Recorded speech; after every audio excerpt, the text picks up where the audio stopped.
Introduction, how to write an introduction. এই জন্য আমরা কয়েকজন লেখকের কাছে যেতে পারি এবং সেখান থেকে আমরা কিছু শিখতে পারি, রাইট? প্রথম যে লেখকটা, এই লেখকের নাম হচ্ছে গুন্টার গ্রাস। আপনারা অনেকেই তার নাম শুনেন নাই, বাট গুন্টার গ্রাসের একটা মুভি আছে, মুভিটার নাম টিন ড্রাম। মানে তার একটা বই আছে, বইটার নামই টিন ড্রাম, যেটার অ্যাডাপ্টেশন একটা মুভি তৈরি করা হয়েছে যার নাম টিন ড্রাম, এবং মুভিটা অস্কার পেয়েছে। এবং আহ আর কি কি যেন পুরস্কার আছে, কান চলচ্চিত্র পুরস্কার পেয়েছে। সেই সাথে সাথে বইটা নোবেল পেয়েছে। সো ইন্টারেস্টিংলি পৃথিবীর শ্রেষ্ঠ তিনটা পুরস্কারই উইন করছে। এবং আমার কাছে দেখা আমার জীবনের শ্রেষ্ঠ ছবির একটা, ম্যাজিক্যাল রিয়েলিজম ব্যবহার করা হয়েছে ছবিতে। ইফ ইউ লুক, যে বাচ্চাটা যখন পেট থেকে বের হচ্ছে, সেই পেটের ভেতর থেকে সে কথা বলতে বলতে বের হচ্ছে। আনথিঙ্কেবল ব্যাপার না? This is magical realism. আপনাকে দেখলে মনে হবে যে your in reality, right? So আমরা যখন একটা মুভি লিখি বা আমরা একটা বই যখন পড়ি, আপনাকে মনে রাখতে হবে যে একজন লেখক আসলে কে, বা একজন কথক কে, একজন ভালো স্পিকার কে, যে আসলে মিথ্যা কথা বলবে এবং আপনি অনায়াসে সেটা বিশ্বাস করে নেবেন। আপনি যখন মুভি দেখতে যান in the theatre, you know যে এটা হচ্ছে কি, বানানো, তবু আপনার কি করে, শুনতে ভালো লাগে বা দেখতে ভালো লাগে, তাই না? একটা গান, সেটা তো লেখা, তার ভাষাটা তো পরিশীলিত, মার্জিত, তারপরেও আপনার শুনতে ভালো লাগে। তার মানে হচ্ছে যে এটা হচ্ছে ক্রিয়েটেড ট্রুথ, মানে বানোয়াট সত্য এক ধরনের। সো একটা সাকসেসফুল মুভি বা একটা সাকসেসফুল রাইটার হচ্ছে তারাই যারা এই বানোয়াট জিনিসটার ভেতরে যখন মানুষ প্রবেশ করে, তারা মনে করে যে তারা একটা রিয়েলিটির ভেতরে আছে, মানে এক ধরনের বাস্তবতা। তার মানে আপনি কত সুন্দর করে মিথ্যা কথা গুছিয়ে বলতে পারেন, এটা হচ্ছে আপনার কমিউনিকেশন স্কিল। ওকে? সো মিথ্যা বলা কোনো অপরাধ নয় কিন্তু, হ্যাঁ। মিথ্যা না বললে আসলে পৃথিবী টিকে থাকতো না এবং ভাষার জন্মই হতো না। ভাষার প্রয়োজনই হতো না, কারণ আমরা হাই হ্যালো দিয়ে কাজ মিটাই নিতাম। So this is the beginning. এখানে লেখক আপনাদেরকে কিছু মেসেজ দিয়ে দিয়েছেন। গুন্টার গ্রাসের এই যে টিন ড্রাম, সেই টিন ড্রাম বইয়ের একদম প্রথম চ্যাপ্টারের প্রথম দিকে আমরা একটা লেখা পাবো। এবং সে লেখাতে আমাদের জন্য তিনি কিছু ইনস্ট্রাকশন দিয়ে রেখেছেন। আমাদের জন্য মানে কাদের জন্য? আমাদের মতো যারা বোকা ছোটখাটো লোকজন আছে, যাদের লেখালেখির প্রয়োজন হয়, উনি আমাদের জন্য একটা লেখা দিয়েছেন, যেহেতু তিনি নোবেল লরিয়েট। সো তার লেখা আমরা নিতে পারি, রাইট? সো একটা গল্পের ব্যাপারে উনি বলছেন, you can begin a story in the middle and create confusion by striking out boldly backward and forward. So বলছে যে তুমি চাইলে একটা গল্প মাঝখান থেকে শুরু করতে পারো, এবং হঠাৎ করে পিছায়ে আবার সামনে যে এটাকে গল্পটাকে তৈরি করতে পারো। বাট এটা রিডারের মনে একটা কনফিউশন তৈরি করবে। ঠিক আছে, আমরা এতদিন যাবত যেভাবে এজে লিখেছি বা প্যারাগ্রাফ লিখেছি, আমরা যে কোনো একটা জায়গা থেকে আহ কিসের সিন ভাই, to tell a lie is a great sin, এটা আপনাকে কে বলছে?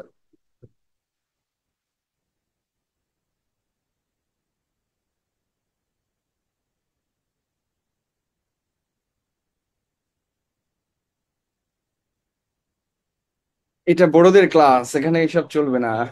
ঠিক আছে, আমি বলেছি দিস ইজ ক্রিয়েটেড ট্রুথ। তার মানে এখানে একটা সত্য আছে। একটা মুভি যে মেসেজ আপনাকে দেয়, সেই মেসেজকে মিথ্যা? মিথ্যা না তো। কিন্তু যে নায়ক এবং নায়িকা অভিনয় করছে, সেটা তো অভিনয়, তাই না? সেটা তো অভিনয়, কিন্তু অভিনয়ের ভেতরে একটা রিয়েলিটি তো অবশ্যই আছে। মানে সে একটা মেসেজ দিচ্ছে, যেটা ট্রু আর কি। কনভারসেশন গুলো ট্রুথ, কিন্তু কনভারসেশন যে বলছে সে তো আসলে মুখস্থ করে বলছে, তাই না, ক্যামেরার পিছনে। কিন্তু আপনি যখন দেখছেন, মনে হচ্ছে বাস্তবে কোনো একটা ঘটনা ঘটছে in front of you. So that's the truth, I mean. So এটা হচ্ছে ক্রিয়েটেড ট্রুথ। আমি বলেছি এই মিথ্যা আর ওই মিথ্যা এক না রে ভাই। সো বলা হচ্ছে, you can begin a story in the middle and create confusion by striking out boldly backward and forward. You can be modern and put aside all mention of time and distance, and when the whole thing is done, proclaim or let someone else proclaim that you have finally, at the last moment, solved the space time problem. So in a writing আমাদের একটা sequence থাকে, right? So আপনি চাইলে কি করতে পারেন, put aside all mention of time and distance. এখানে তো আমরা যেহেতু ফিকশন লিখছি না, আমরা নন ফিকশনে আলাপেই আসি। সো এখানে টাইম এন্ড ডিস্টেন্স এর মানে হচ্ছে সিকোয়েন্স, আমরা যেটা তৈরি করি। সো আমরা যখন একটা টপিক সেন্টেন্স লিখি বা একটা থিসিস স্টেটমেন্ট লিখি, আমরা একটা সিকোয়েন্স মেনটেন করি, রাইট? তো আমরা যদি চাই, তাহলে সিকোয়েন্সটা ভেঙে দিতে পারি, দিয়ে আপনি নিজে বক্তব্য দিতে পারেন। মানে বক্তব্য দেওয়ার সময় যে হ্যাঁ, uh, when the whole thing is done proclaim, দাবি করুন, or let someone else proclaim, অথবা আপনার কোনো শাগরেদ বললো না না না আমার গুরু তো সেই কাজ করছে, or you can declare at the very start that it's impossible to write a novel nowadays, আর প্রথমে বলতে পারেন যে এখনকার যুগে আর নোবেল টোবেল কি চলে, তো আমি আর কি করলাম, ফেসবুকের গল্প লিখে দিয়ে চালিয়ে দিলাম, লিখলাম একখানা পদ্মজা, এবং তার পাঠকও কিছু জুটে গেল। ঠিক আছে? সো, এবং উনি আরো বলছেন দেখেন, and I have also been told that it makes a good impression. Okay, so বলছে দেখেন, where you can declare at the very start that it is impossible to write a novel nowadays, but then behind your own back, so to speak, to give but a hoper, বলছে এমন একটা হোপারের জন্ম দিবা, এমন একটা লেখার জন্ম দিবা আহ নিজের পেছনে আর কি, behind your own back, so to speak, তোমার পেছনে বলছি আমি, মানে গোপনে বললাম এটা, give birth to hoper, এমন এক নোভেল লিখে ফেললা, violating all the rules of the novels, to end all novels, যেটা সৃষ্টি হবার পরে পৃথিবীর সমস্ত নভেল কি হয়ে যাবে, ধ্বংস হয়ে যাবে, মানে সেগুলোর নভেল থাকবে না। Okay, so you can write in that way if you want to violate all the rules, মানে রাইটিং এর তো রুলস থাকে না, but there is a rule. আমরা বুঝতে পারি না এটা নভেল এর শর্ট স্টোরি, আমরা কিভাবে আইডেন্টিফাই করি, right? So you can write that, so that পৃথিবীর সমস্ত নভেল মুছে যায়, হ্যাঁ, এবং আপনারটা একমাত্র নভেল হিসেবে থাকে। না, এটার একটা এক্সাক্ট খুব সুন্দর মুভমেন্ট আছে ইন পোয়েট্রি। ওকে, যে ভায়োলেশন অফ দ্য রুল। তো যখন দাদাইজম মুভমেন্ট আসলো, আপনার দাদাইজদের নাম শুনেছেন, তারা কি করতো, পত্রিকা থেকে শব্দ কাটতো। হ্যাঁ, পত্রিকা তো আপনারা চিনেন নাকি, কেউ জীবনে পত্রিকা পড়েছেন কিনা? না, অনেকের এত সময় নাই, ফেসবুক থাকতে আর পত্রিকা কিসের দরকার। সো আমরা পত্রিকা থেকে ওনারা শব্দ কাটতো, কেটে একটা জার আছে না, ছোট একটা বয়েম আছে আমরা যেটা বলি, সো এটার ভেতরে কি করতো, শব্দগুলো ঢুকায় দিত, দিয়ে একটা ঝাঁকা দিত। হ্যাঁ, ঝাঁকা বুঝেন তো নাকি? ওই যে আমরা যখন টিকিট কাটি, আবার নোবেলে ওয়ার্ড গুনতে আসছে রে ভাই, ওয়ার্ড দিয়ে কি আর নভেল হয়? সবকিছুতে গুনতে হবে কেন? It is not a mathematics. Okay, so ওই শব্দগুলো কি ঝাঁকা নাকা দিল, হ্যাঁ, দেওয়ার পরে একটা একটা করে শব্দ ওর ভেতর থেকে বের করবে, বের করে খাতায় লিখবে। হ্যাঁ, টানা ধরেন পাঁচটা পাঁচটা করে লিখলে যেটা তৈরি হবে ওটাই হচ্ছে কবিতা। এটা হচ্ছে দাদাইস্ট কবিতা। ইন্টারেস্টিং না? এবং এই কবিতা একসময় চলছে, to break all the rules of the world. I mean একাডেমিকে চ্যালেঞ্জ করার জন্য আহ, এই মুভমেন্ট তৈরি হয়েছিল, যে okay we don't care about any kind of rules, will break everything, so let's do it. এবং দাদাইস মুভমেন্ট খুব জনপ্রিয় ছিল। It is a kind of poetry, এবং এটা কিন্তু এক ধরনের পোয়েট্রি হিসেবে স্বীকৃতি পেয়েছে। ঠিক আছে? এবং বাংলাদেশে এরকম কবির অভাব নেই। হোয়াট এভার, এটার অনেকগুলো কারণ আছে। আমি বলেছিলাম যে বইমেলাতে কিছু ওষুধের দোকান দিলে বোধহয় কবির সংখ্যা কমে যেত, এবং সেই কবিদের মধ্যে আমি একজন আছি যে কখনো বই বের করে নাই, বাট কবিতা লিখছি। দেখেন, so I have also been told that it makes a good impression, an impression of modesty, so to speak, if you begin by saying that a novel can't have a hero anymore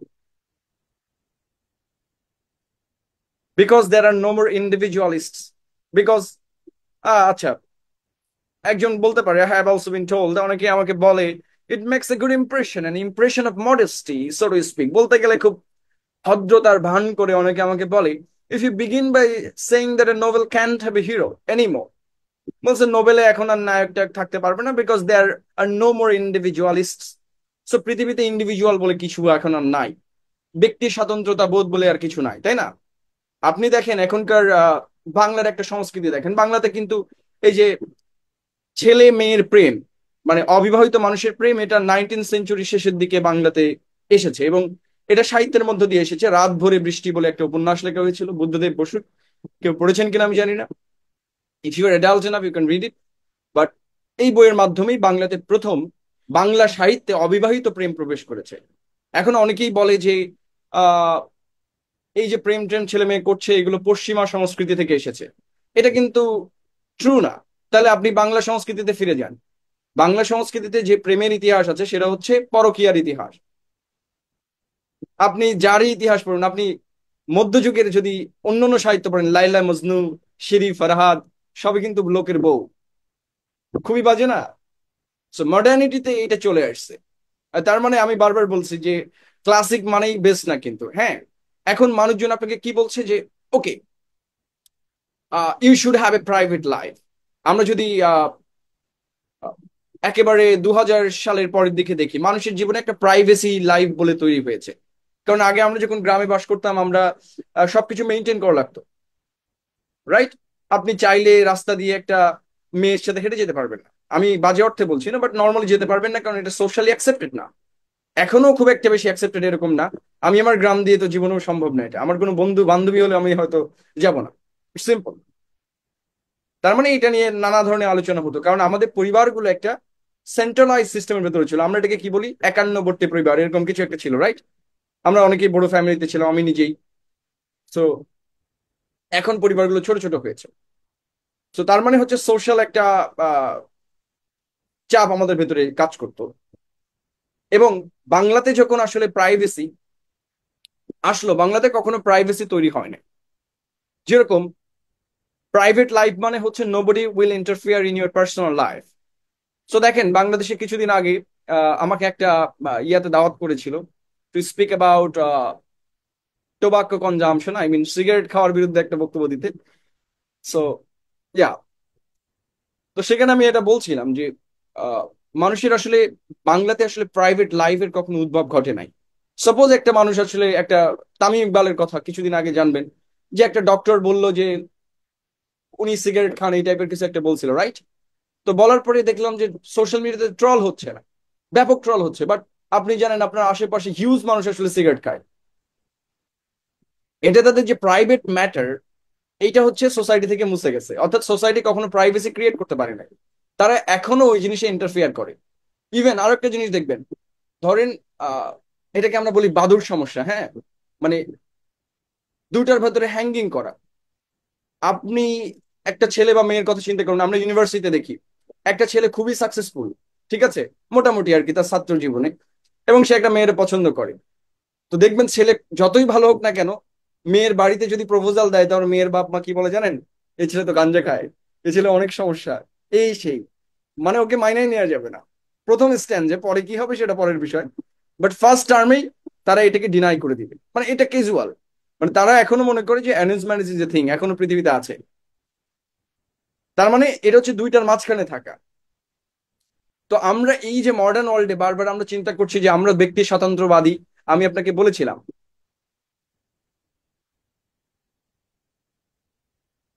না, ওকে smoke করলে mock করবে কেন? Fit থাকা দায়িত্ব মানে কি, তার বলে লাইফকে স্যাক্রিফাইস করে দিবে নাকি? এটা তার প্রাইভেট লাইফ। এখন আপনি কি তাকে বলবেন নাকি তাহলে তুমি বিয়ে করতে পারবে না, বিয়ে করলে সমস্যা হয়ে যাবে, এনার্জি লস হবে? তাহলে ইউ ক্যানট ডু ইট। এটাও তো বললাম যে মানুষের প্রাইভেসি বলে আছে, দি ইনভেনশন অফ প্রাইভেট লাইফ, তাই না? সো আমাদেরকে লিমিট জানতে হয়। যদিও আমাদের সোসাইটি কখনো ডেভেলপ করে না, এটা তো একটা প্রিমিটিভ সোসাইটি। মানে we are living in a primitive society, it's not actually bloomed. So এই জন্য আমরা এটা নিয়ে আলাপ না করি, but we are talking about this. ইংরেজ সোসাইটির কথা ওরা বলছে যে আমরা যে ইন্ডিভিজুয়ালিজমের দাবি করি সেটা কিন্তু পৃথিবীতে এখন আর নাই। মানে প্রত্যেকটা মানুষ আমরা ইন্ডিভিজুয়ালিস্টিক হইতে গিয়ে আরেকটা কাহিনী তৈরি করছি। যেহেতু সোসাইটিতে আমরা প্রত্যেকেই এক ধরনের একাকিত্বের মধ্যে চলে গেছি, তাই না? মানে আমাদের কমিউনিকেশন স্কিল কিন্তু জিরো, যেহেতু আমাদের ফ্যামিলি গুলো ছোট হয়ে গেছে। আবার ধরেন নানা ধরনের জেনারেশন গ্যাপ তৈরি হয়েছে। যেমন নাইনটিজ এর মানুষ যেভাবে চিন্তা করে, টোয়েন্টিজ এর মানুষ সেভাবে চিন্তা করে না। জেনজি যেভাবে চিন্তা করে, আলফারা সেভাবে চিন্তা করে না, অ্যান্ড আদার্স, মিলেনিয়াল যারা আছে তারা চিন্তা করে না। তাহলে একজন আরেকজনের সাথে কমিউনিকেশনটা কিভাবে করবে? ফলে আমাদের মানুষগুলো, পৃথিবীতে যদি 140 বিলিয়ন মানুষ থাকে, তারা প্রত্যেকের একটা আলাদা করে পৃথিবী তৈরি হয়েছে। মানে আমরা প্রত্যেকে সামষ্টিকভাবে একাকী, রাইট? মানে আমরা সবাই একা, এমন একটা অবস্থা তৈরি হয়েছে। এই যে বেশি বেশি মডার্নিটির আমদানির কারণে, নানা ধরনের তত্ত্ব কথা ইত্যাদির কারণে একবারে আমাদের প্রাইভেসিও নাই, আবার বন্ধুও নাই। মানে কি রে ভাই? মানে সবাই সবার ব্যাপারে নাক গলায়, কিন্তু কেউ কারোর সাথে নাই। So duality. So there is no more ইন্ডিভিজুয়ালিস্ট।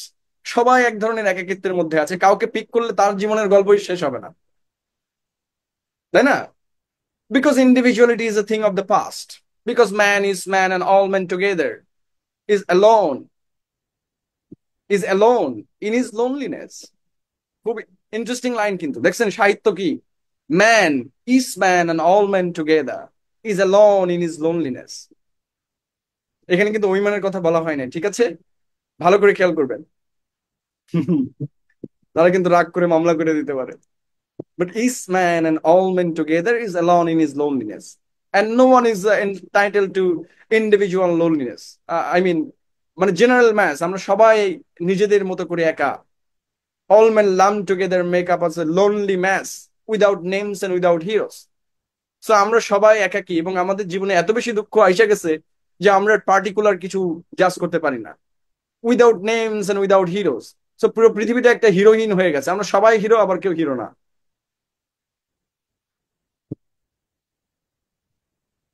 ঠিক আছে। All this may be true, I mean লেখক এটা বলছে যে এইসব তত্ত্ব কথা পৃথিবীতে বহুত চলে, আমরা এগুলো শুনি না। কবি সাহিত্যিকরা বলে আমরা সবাই দুঃখে আছি, জীবন বড় বেদনার, তাই না? দুঃখ যখন আসে আগে গালিবের বাড়ি খোঁজে, যে গালিব কোথায়।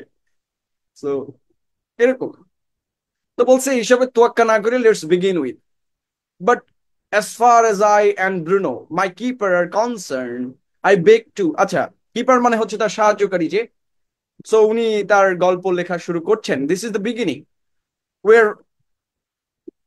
Will learning how to write an introduction. কিসের জন্য? এজের জন্য, বাট আমরা একটা নভেল পড়ছি এক ধরনের, ওকে। But as far as I and Bruno, my keeper, are concerned, I beg leave to say that we are both heroes, very different heroes. He on his side of the peephole. Peephole মানে বুঝেন ওই যে আমাদের আজ রবিবার নাটকে একটা কি যেন ছিল, ওর নাম তোয়েব ছিল, তাই না? আসল নাম কি? ওই যে বড় চাচার দরজার ফাঁক দিয়ে সে লুকায় লুকায় দেখতো যে ভেতরে কি হচ্ছে, মতি মিয়া, রাইট? সো এটা হচ্ছে পিপ হোল। সো কিপারও কি মেরে মেরে দেখে যে বস কি করতেছে, হ্যাঁ। তো এই জন্য বলছে যে ওই যে পিপ হলের পেছনে, রাইট রাইট, একদম কালিমাইরা দিছে পিপ হল দিয়া, right. So okay, interesting. So সব জায়গায় মিল থাকে, হ্যাঁ, সাহিত্যের মধ্যে মিল আছে। So he on is side of the people. তো ওই লেখক যখন লেখাটা শুরু করছেন তিনি একটা হাসপাতালের ভেতরে আছেন, জেলের ভেতরে বন্দি। জেল তো বোঝেন নাকি?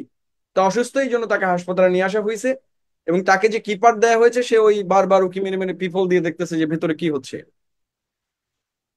হ্যাঁ, he on is side of the people and I on my side. And even when he opens the door, the two of us, with all our friendship and loneliness, are still far from being a nameless, heroless mass. বলছে আমরা যদি মুখোমুখি বসিও তাও আমরা ওই নামহীন লোকদের মতো নই, আমরা ওই হিরোলেস ম্যাসের মতো নই। We are heroes from our different point of views. কেন তারা হিরো বলেন তো? Because their names are written on this book, so they are already heroes. That's the guards, you can not say that, okay? But writer তো বলতেই পারে, তাই না? এবার উনি আমাকে অ্যাডভাইস দিচ্ছেন যে ওকে, তাহলে আমরা এখন হিরো হয়ে উঠছি এবং আমাদের আসলে একটা ইন্ট্রোডাকশন কিভাবে লেখা উচিত। So I shall begin far away from me. বলছে যে আমি শুরু করব আমার থেকে অনেক দূরে। আমার থেকে অনেক দূরে বলতে কি, আমার কথার থেকে অনেক দূরে। আমি যে আমার কথা বলবো সেটা আমি শুরু করব না। For no one what to tell the story of his life. What to মানে কি, should. No one should tell the story of his life. বলছে কারোরই উচিত না তাদের জীবনের গল্প বলা, হু হ্যাজেন দ্য পেশেন্স, যার এইটুকু ধৈর্য নাই, to say word or to about at least half of his grandparents. বলছে যারা তাদের নানা নানা নানি দাদা দাদি ইত্যাদি নিয়ে গল্প শুরু করতে পারে না বা বলার মতো তাদের কিছু নাই, তাদের জীবনের গল্প বলা উচিত না। মানে একটা গল্প বা একটা ইন্ট্রোডাকশন শুরু করতে গেলে you have to begin with your grandparents. Interesting না? আই মিন আমরা যেভাবে বললাম ফানেল। সো আপনি নন ফিকশন, ফিকশন লিখতে গেলে আপনাকে, নিজের গল্প লিখতে গেলে, বায়োগ্রাফি লিখতে গেলে you have to write you have to start from your grandparents. Half half মানে কি? যে কোনো একজনকে আমরা চুজ করতে পারি। মানে আপনি নানার দিকে চুজ করতে পারেন অথবা দাদির দিকে চুজ করতে পারেন, ইটস আপ টু ইউ। এবার আপনারা যদি দেখেন, আহ, আমরা যদি অক্ষয় মালবেরি শুরু দেখি, এটার গল্প কোথা থেকে শুরু হয়েছে?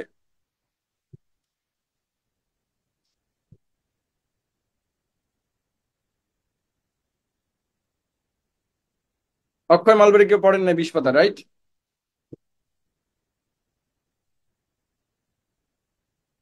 ইন্টারেস্টিং না? হ্যাঁ, তো জন্ম হওয়ার মানে কোথা থেকে? তার দাদা বাড়ি বা নানি বাড়ি কত কোনো একটা জায়গায় মেনশনেবল।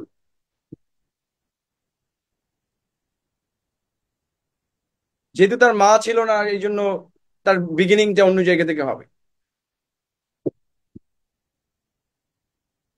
হ্যাঁ হ্যাঁ, রাইট। তো জন্ম হওয়ার ঘটনা মানে ওইটাই আর কি, গ্রান্ডমা দিয়ে। হ্যাঁ, তো শুধু একটা না, মানে লেখা তো একটা মেনটেন করে, আমি সেটা বললাম না? মেনটেন না করলে কি হবে সেটা? এ hopper, a novel to end all novels. So আপনারাও এটা করতে পারেন।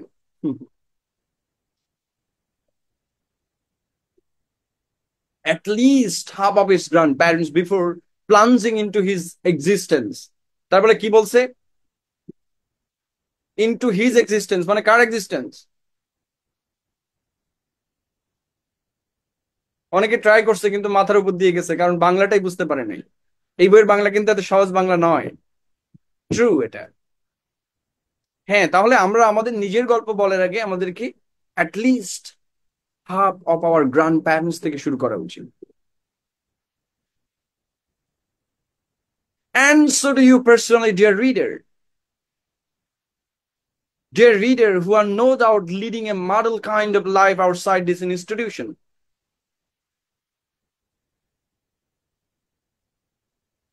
To my friends and weekly visitors who suspect nothing of my paper supply, I introduce Oscar's maternal grandmother. So the hero of the book is Oscar. I mean, the writer himself is the Oscar. Uh, এই Oscar কিন্তু পুরস্কার প্রাপ্ত Oscar নয়, মানে Oscar নাম আর কি, ছেলেটার নাম। I introduce Oscar's maternal grandmother, তার মানে বই শুরু করছে কি দিয়ে? The first chapter is about Oscar's maternal grandmother. এটা দিয়ে আমরা কি বুঝলাম? যে when you're writing an introduction you have to begin with a funnel, and the funnel should be from the grandparents. So আমরা এতদিন যেটা লিখেছি, আমরা একটা ব্যাকগ্রাউন্ড দিয়েছি, তাই না? এটা কিন্তু সব ক্ষেত্রে একই, আমি জাস্ট ফিকশন দিয়ে বলেছি যাতে আপনার মনে থাকে, গ্র্যান্ড মাদারের কথাটা মনে থাকে। যে যখনই আমরা একটা ইন্ট্রো লিখবো, আমরা মেইন অস্কারে চলে আসার আগে, দ্য হিরোর কাছে চলে আসার আগে আমাকে কোথা থেকে শুরু করতে হবে? Maternal grand mother. এটার একটা চলন্ত উদাহরণ আমি বাংলা থেকে দেই, আপনারা কেউ পথের পাঁচালী পড়েছেন কিনা? এনিওয়ান? পথের পাঁচালী নিজের জিনিসটাই, মানে একটা হোল রাইটিং কিরকম হতে পারে তার একটা গ্রেটেস্ট এক্সাম্পল।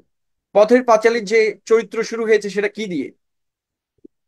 যে পথের পাঁচালী পড়ে নাই সে বাংলা সাহিত্যের কিছুই পড়ে নাই, মানে তার বাংলা পড়াই উচিত না, তার লেখাপড়া ছেড়ে দেওয়া উচিত। এটা মাই সাজেশন।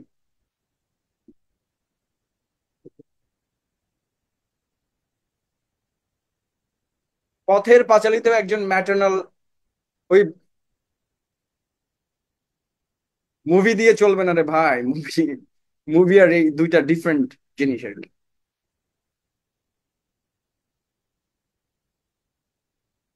ওকে, সো পথের পাঁচালীতেও কিন্তু, এটা নাকি গল্পের বই। তো ভাই আপনি কি কি বই পড়েছেন, মুমতাহিনা সাদাত আপু? আপনি কি বই পড়েছেন আমি একটু শুনি। আপনি নাকি বই পড়েছেন, তা শুনি কি কি বই পড়েছেন।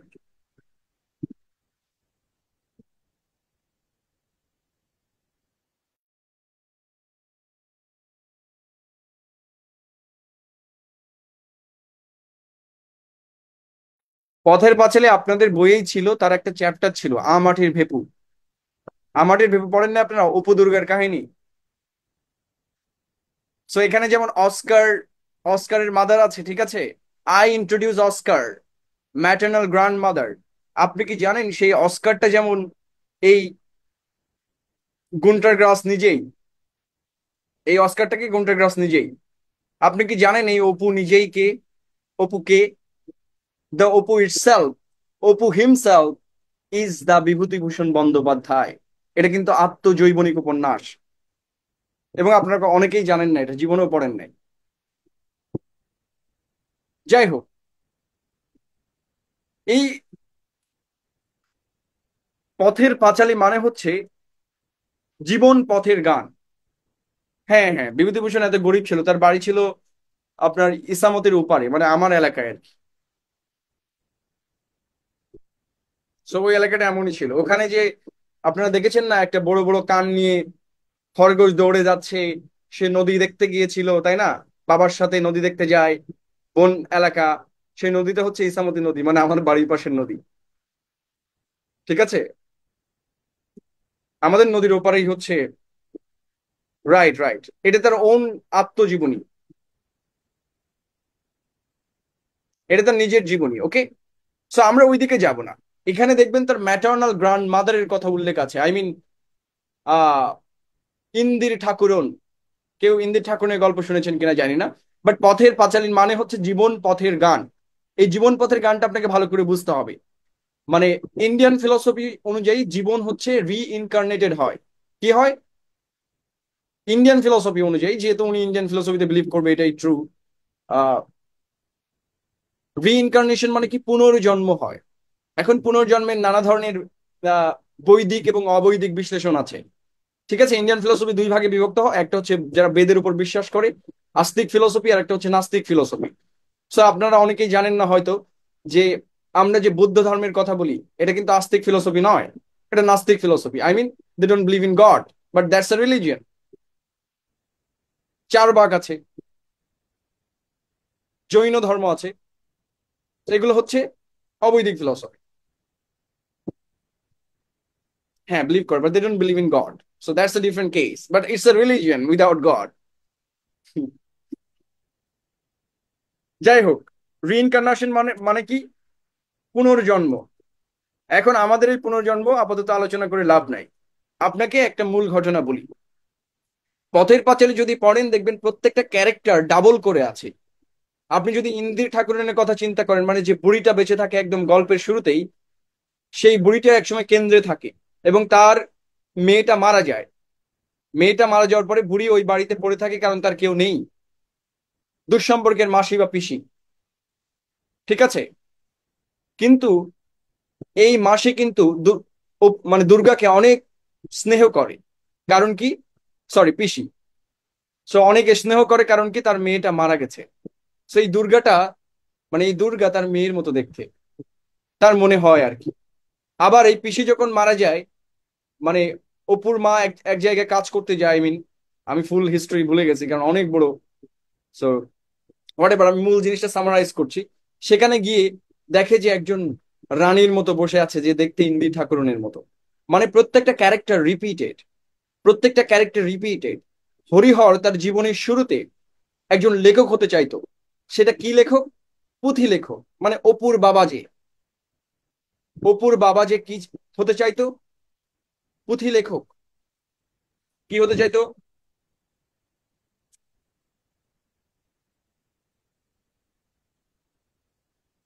পুঁথি লেখক। কিন্তু তার বাবা কি পুঁথি লিখতে পেরেছিল? পারে নাই, মারা গেছিল। তার বাবা পুঁথি লিখতে পারে নাই, মারা গিয়েছিল। কিন্তু ফর্চুনেটলি সেই অপু একদিন লেখক হয়ে ওঠে। সেই অপু মানে কি? বিভূতিভূষণ নিজে। এবং গল্পেও অপু কিন্তু একজন লেখক হয়ে ওঠে। এই গল্পের অপু লেখক কিভাবে হয়ে উঠলো? কারণ হচ্ছে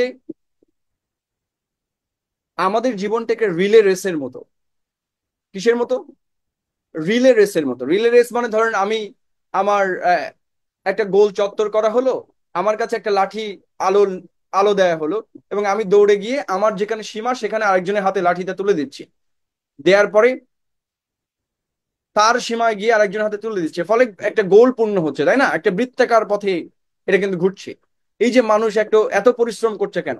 ধরেন আমি আমার সমস্ত টাকা পয়সা গোছায় নিজে তো খেয়ে দিয়ে মরতে পারতাম, তাহলে আমি বিয়ে করে আবার বাচ্চা কাচ্চা নিচ্ছি কেন? কারণ আমার জিনটা বেঁচে থাকছে। আমি কিন্তু পৃথিবীতে এক্সিস্ট করছি। মানুষ যখন পুড়ে টুরে যায় কোথাও, তখন তার কি চেঞ্জ করা হয়, কি চেক করা হয়? জিন চেক করা হয়, রাইট? Genetic code. তার মানে কিন্তু আমি কিন্তু সার্ভাইভ করছি। এবং কোনো একটা প্রজন্ম যদি তার ভেতরে গুড উইল থাকে, সেই প্রজন্মটা জেনেটিক্যালি আরেকজনের ভেতরে সঞ্চারিত হয়।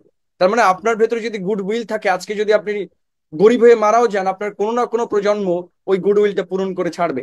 কারণ এটা আপনার জেনেটিক্যালি ট্রান্সফরমেশন হয়েছে, আরেকজনের ভেতরে ঢুকে গেছে। এটা সব জায়গায় সেম। সো পুরা বিভূতিভূষণের গল্পটা কিন্তু এভাবেই কাজ করছে।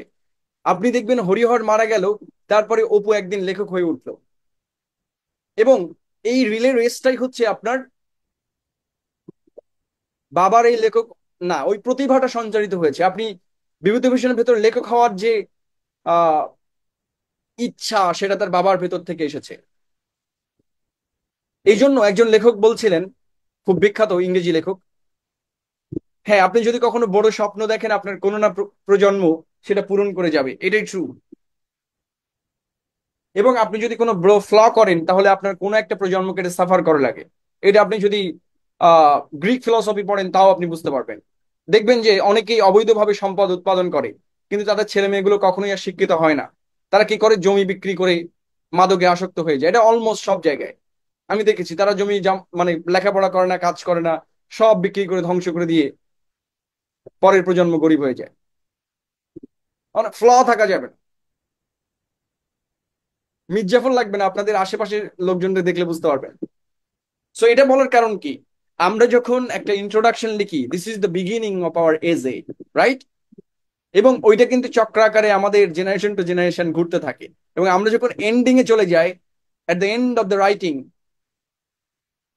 তখন সবচেয়ে গুরুত্বপূর্ণ বিষয়টা হচ্ছে এন্ডিংটা ক্লিয়ার করা। মানে এন্ডিং আমাদের হচ্ছে রাইটিং এর দ্য রাইটার। অপু যে লেখক হলো, এটাই হচ্ছে এন্ডিং। এবং শুধু তাই না, এটার এই যে রিলে রেসের কথা কথা বললাম, এটা শুধু যে বিভূতিভূষণের ভেতরে ছিল এরকম না। আপনারা দেখেন, আমরা এইটা নিয়েছি বিভূতিভূষণের যে মূল বই, পথের পাঁচালী। এটা কিন্তু দুই খণ্ড আর কি। পথের পাঁচালীর দ্বিতীয় খণ্ডের নাম কি কেউ জানেন? আপনাদের একটু পড়ে আসা বলা উচিত ছিল, যে কেউ কোনো উপন্যাসও পড়ে নাই। বাংলা সাহিত্যের এত সুন্দর একটা বই, অপরাজিত।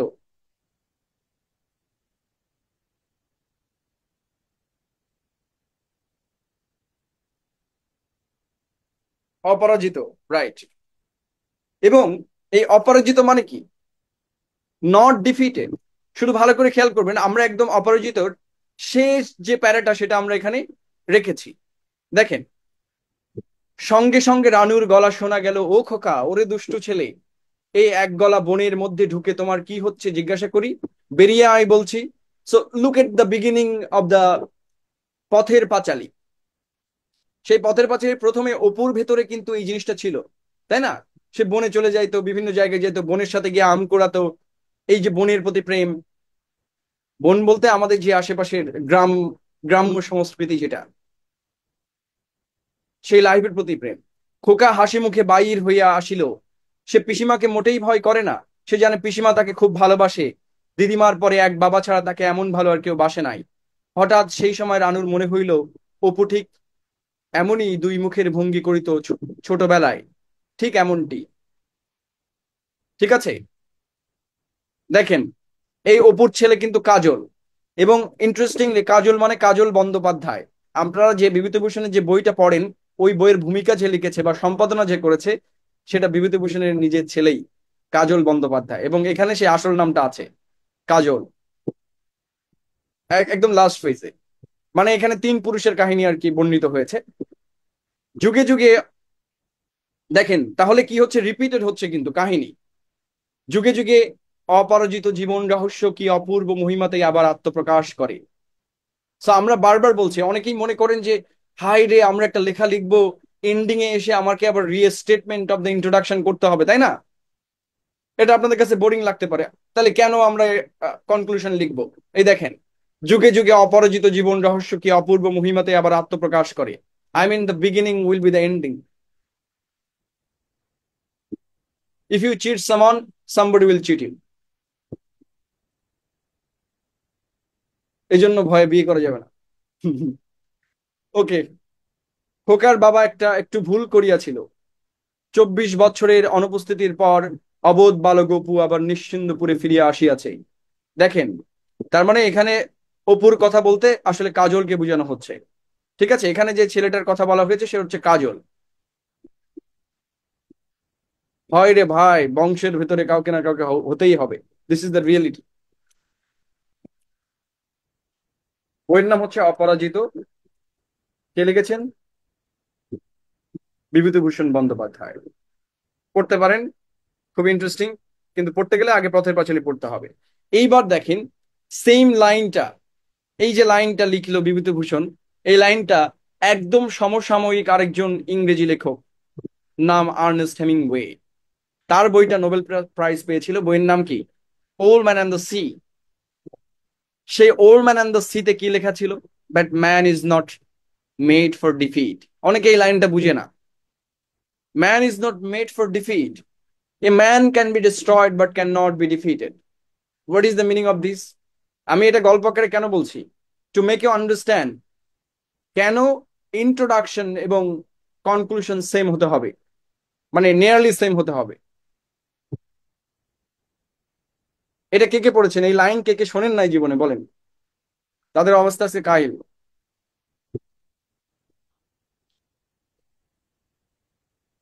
হ্যাঁ, দেখেন তো দুই লাইন ম্যাচ করে কিনা। যুগে যুগে অপরিচিত জীবন, অপরিচিত মানে কি? Not defeated. নট ডিফিটেড মানে কি ভাই? পরাজিত নয় এমন। মানুষকে পরাজিত করা যায় না, বাট ধ্বংস করে ফেলা যায়। মানে মানুষ মরে যেতে পারে, বাট তার প্রতিভা, তার চিন্তা, মেধা কখনোই পৃথিবী থেকে কি হবে না? ধ্বংস হবে না। তার মানে আপনি যদি পৃথিবীতে কখনো একটা গুড উইল করেন, সেই গুড উইল কেউ না কেউ পূরণ করবে, এটা কখনোই ধ্বংস হতে পারবে না। কারণ আপনার বডি ধ্বংস হবে কিন্তু আপনার জেনেটিক কোডটা বেঁচে থাকবে। এই কারণে কিন্তু মানুষ এত পরিশ্রম করে। দেখবেন তারা লক্ষ লক্ষ টাকা ব্যাংকে জমায়, তো ওই টাকা কি নিজের জন্য খরচ করতে পারতো না? কার জন্য জমাচ্ছে? ফর চাইল্ড, মানে তাদের সন্তানের জন্য জন্মাচ্ছে, মানে জমাচ্ছে। কেন জমাচ্ছে? কারণ হচ্ছে ওই সন্তানের ভেতরে ওই জিনটা বেঁচে আছে।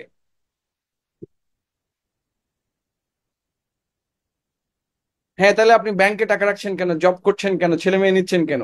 ওয়াই? এটা তো কোশ্চেন আছে একটা, তাই না? আমরা তো কোশ্চেন করি না, why should I do so. সবার কথা বললাম না, আমি মোস্ট অফ দ্য পিপলের কথা বললাম। হ্যাঁ, অনেকে যারা করে না তাদের অন্য কোনো কারণ আছে। অনেক লেখক আছে, তারা তো বই লিখে যাচ্ছে, তো তারা তো চাইল্ড রেখেই যাচ্ছে আরেকটা। বায়োলজিক্যালি চাইল্ড হতে হবে কেন?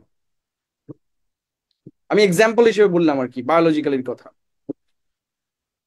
It's rhetoric, I mean, child হতে হবে এমন কিছু না। এটা ওয়ার্ক হতে পারে, anything. A man can be destroyed but can not be defeated, একই জিনিস। মানুষকে ধ্বংস করা যেতে পারে, আই মিন তার ইচ্ছা বা তার যে প্রতিভা সেটা ধ্বংস হতে পারে না। সেটা যদি জেনেটিক্যালি প্রজন্মের পর প্রজন্ম সঞ্চারিত হতে পারে, আইদার অন্য কোনো ভাবে হতে পারে। Are you clear?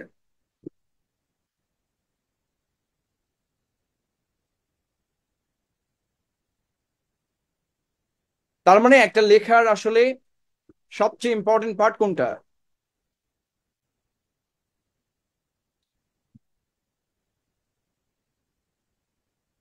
আচ্ছা ভাই, ব্যাংকে টাকা রাখেন আর না রাখেন ওটা আমার বিষয় নাই। সে এখন ব্যাংকে চলে গেছে, বিয়ের চিন্তায় চলে গেছে। I am just using references from different kinds of writing, right? Okay, আমরা একটা 10 মিনিটের ব্রেক নিতে পারি, দেন উইল কাম ব্যাক। আশা করি ইনফরমেশন গুলো ইন্টারেস্টিং লেগেছে, এবং আমি বারবার সাজেস্ট করব যে পৃথিবীতে কোনো জ্ঞান আসলে এককভাবে প্রতিষ্ঠিত হয় না, তার একটা ইনফারেন্স দরকার হয়। অর্থাৎ একটার সাথে আরেকটা লিঙ্ক আছে। সো আমি যেমন দেখেন, একটা লেখার ভেতর থেকে just I am taking examples, যেটা আপনার অন্য লেখাতে কাজে দিতে পারে। তাই না? প্রত্যেকটা লেখক তার একটা কোনো মেসেজ দেয়। ওকে।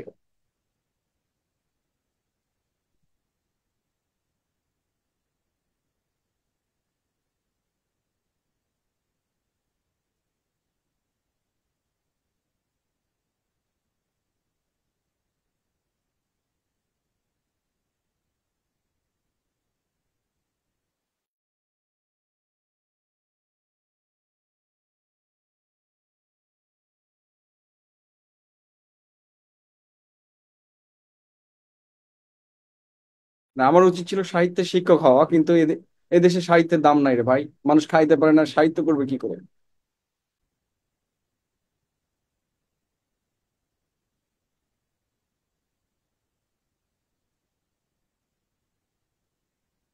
না ভাই, I am the poorest guy you have ever seen. The introduction, especially the introductory paragraph, is important for a number of reasons. If it is clearly constructed, it will create a good impression on the reader. A good introduction will not be too long, but its length will vary according to the type of writing. এটা নিয়ে আমরা আগে আলাপ করেছি, right? In an essay, it may be a maximum of half a page divided into paragraphs. I mean, আপনার যদি খুব বড় একটা প্যারাগ্রাফ এজে লিখতে হয়, লাইক 3000 শব্দে, 4000 শব্দের, সেক্ষেত্রে আপনি দুই প্যারাতে আপনার ইন্ট্রোডাকশন লিখতে পারবেন। দুই প্যারা মানে ডাবল প্যারাগ্রাফ ইউজ করতে পারবেন। Okay, in a dissertation it may be several pages. It will indicate the structure of the writing by giving an overview of the content in sequence. I mean, আপনারা বলেছি যে ইন্ট্রোডাকশনে অবশ্যই আপনি যে সিকোয়েন্সে আপনার আহ এজেটা লিখবেন সেটা কিন্তু থাকতে হবে। ইফ ইউ জাস্ট ভায়োলেট ইট, এরকম হইতে পারে। দ্য রাইট মানে রাইটার বলে দিচ্ছে কি করতে পারেন, a novel to end all novels, so you can write an essay to end all essays, all the ages of the world. So that's up to you.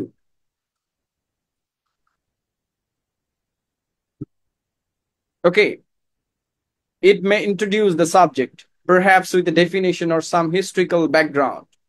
So আপনি চাইলে you can introduce the subject, perhaps with a definition or some historical background, right?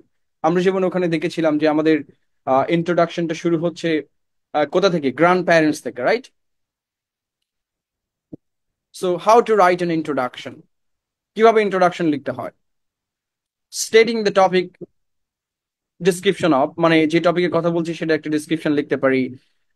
যে সকল বিষয় আমাদের যদি problem solution এজে লিখতে হয়, তাহলে কোন কোন প্রবলেমকে আমরা কনসিডার করছি এখানে সেটা লিখতে পারি।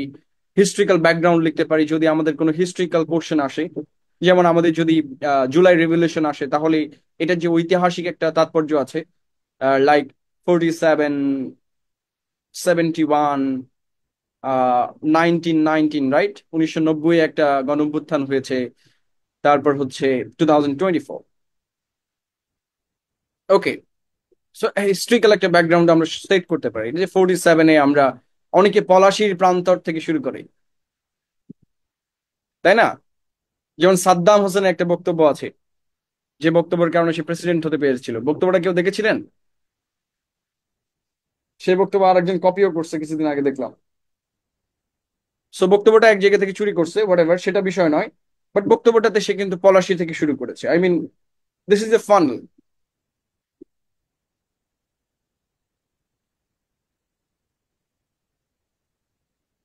জারুল সাদ্দামকে চিনেন না? ওকে, না চিনলে আপনারা বন্দর মাসুদকে চিনলেই হবে। Hmm. The structure of the writing and sequence of the main points. So আপনার লেখার ভেতরে স্ট্রাকচার থাকতে হবে যে আপনারা আপনারা তো কিছুই চেনেন না ভাই, বই পড়েন না, বাংলাদেশ সম্পর্কে খোঁজ রাখেন না, তাহলে কি করে হবে? পৃথিবী সম্পর্কে আপনার তো জ্ঞান থাকতে হবে, তাই না? এটাকে জেনারেল নলেজ বলে। সাধারণ জ্ঞান তো দরকার আমাদের। চারিদিকে একটু চোখ কান খোলা রাখতে হবে, অন্যের ব্যাপারে নয়। হ্যাঁ, আমি বারবার বলেছি, আমরা সবসময় ব্যক্তি নয়, ইস্যুর দিকে ফোকাস রাখবো, তাহলে আপনার নলেজ বাড়বে। আপনার যদি ব্যক্তি চর্চা করেন, জীবনে কোনোদিন উন্নতি করতে পারবেন না। হ্যাঁ, ইস্যুতে যদি ব্যক্তি চলে আসে, পলিটিক্যাল ব্যক্তিরা তো আর ব্যক্তি নয়, তারা হচ্ছে একটা ইনস্টিটিউশন, তো তাদের ব্যাপারটা আলাদা। বাট ব্যক্তিগত চর্চা করা যাবে না, অমুক খারাপ অমুক ভালো এইগুলা চর্চা করলে আপনি লাইফে জীবনেও কখনো আগাইতে পারবেন না, এবং নিজে এরকম মারা খাইতে থাকবেন।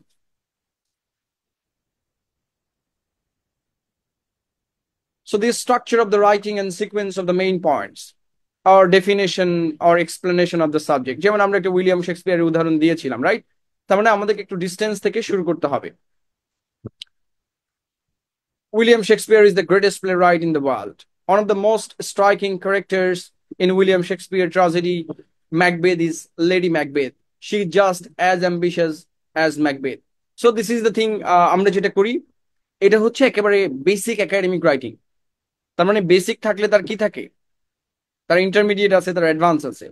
সো এইটা হচ্ছে আমাদের প্রাথমিক একটা নিয়ম যে আমাদেরকে একটা অবশ্যই ডিস্টেন্স থেকে শুরু করতে হবে, এন্ড আমাদেরকে একটা ফাইনাল লাইন থাকতে হবে, রাইট? আই মিন যেটাকে আমরা বলি থিসিস ও স্টেটমেন্ট। সো আমাদের একটা ফাইনাল লাইন, এটা কিন্তু ম্যান্ডেটরি এভরিথিং। সো আমরা এটাকে অ্যাডভার্টাইজমেন্টের ভাষায় বলি লিড ইন। মানে আমরা যে দূর থেকে শুরু করব, এই দূর থেকে শুরু করাটা কিভাবে শুরু করতে পারি।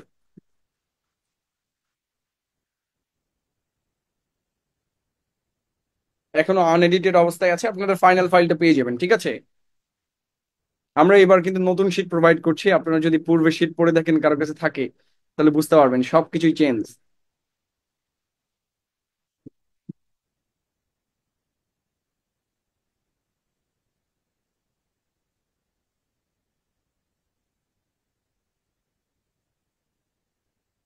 কেউ যদি আপনার কাছে জিজ্ঞাসা করে ভাই এটা জানার ওয়ে কি, তার মানে কি? তার জানার কোনো সুযোগই নাই এই অনলাইনের যুগে। কাউকে যদি জিজ্ঞাসা করতে হয় ভাই এটা পড়বো, অমুক পড়বো, এগুলো দ্বারা কিছুই হবে না। এটা নিয়ে আমি একটা ভিডিও বানিয়েছিলাম যে কারো আপনাকে যদি দেখতে হয় ভাই আমি কি বই পড়বো, তাহলে আপনার বই পড়ার দরকার নেই। এটা বললে তো বাঙালি আমার পিটাবে, কিন্তু এটাই হচ্ছে ফিলসফির রুল। আপনার ভেতরে কোশ্চেন আসতে হবে, you will seek for the answer. If you ask to me, তাহলে বুঝবেন যে হয়েছে আপনার কাহিনী। হ্যাঁ, যদি আপনি ফাইনালি না পারেন, that's a different question. Israfil Faraizi ভাই গ্রেটেস্ট একটা আনসার দিছে, আপনি চায়ের দোকানে নিয়মিত চা খাবেন। So how to write a good lead in. Lead in মানে হচ্ছে আমরা যে বেসিক একটা লেখাটা শুরু করছি যেভাবে। হ্যাঁ, শুরু করা আর ইন্ট্রোডাকশন লেখা কি এক নাকি? ইন্ট্রোডাকশনের শুরুতে অনেক শুরু থাকে, রাইট? লাস্টের লাইনটা হচ্ছে আমাদের মূল লাইন, মানে the thesis statement. The first few sentences of your essay are crucial because they make the first impression. You need to catch the reader's attention and make them want to keep reading. Think about how you read a magazine. You likely skim through articles and continue reading only if the beginning grabs your attention, right?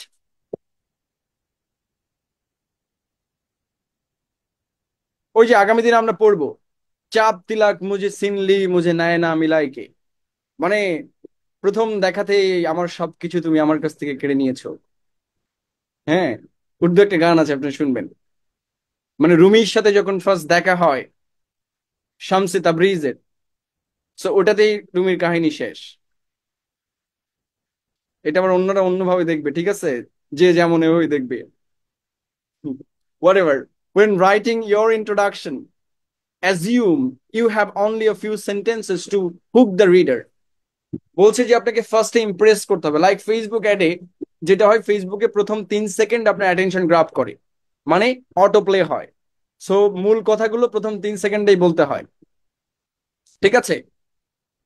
তো আমরা যারা প্রথমে সালাম দিয়ে শুরু করি, তাদের ফেসবুকের আহ রিচটা একটু কমায় দেয় আর কি। আই মিন মানুষে ক্লিক দিলে তো প্রথম 3 সেকেন্ড ওটাতে চলে যায়। তো অনেকে যেটা করে শেষে যেয়ে সালাম দেয়, অনেকে দেখবেন অনেক ভিডিওতে। হ্যাঁ, অনেকে আবার কমেন্ট করে এটা নিয়ে, হোয়াট এভার। হ্যাঁ, নিউজ এবং হেডলাইন গুলো অদ্ভুত হয়, এবং বাংলাদেশ হলে তো কথাই নাই।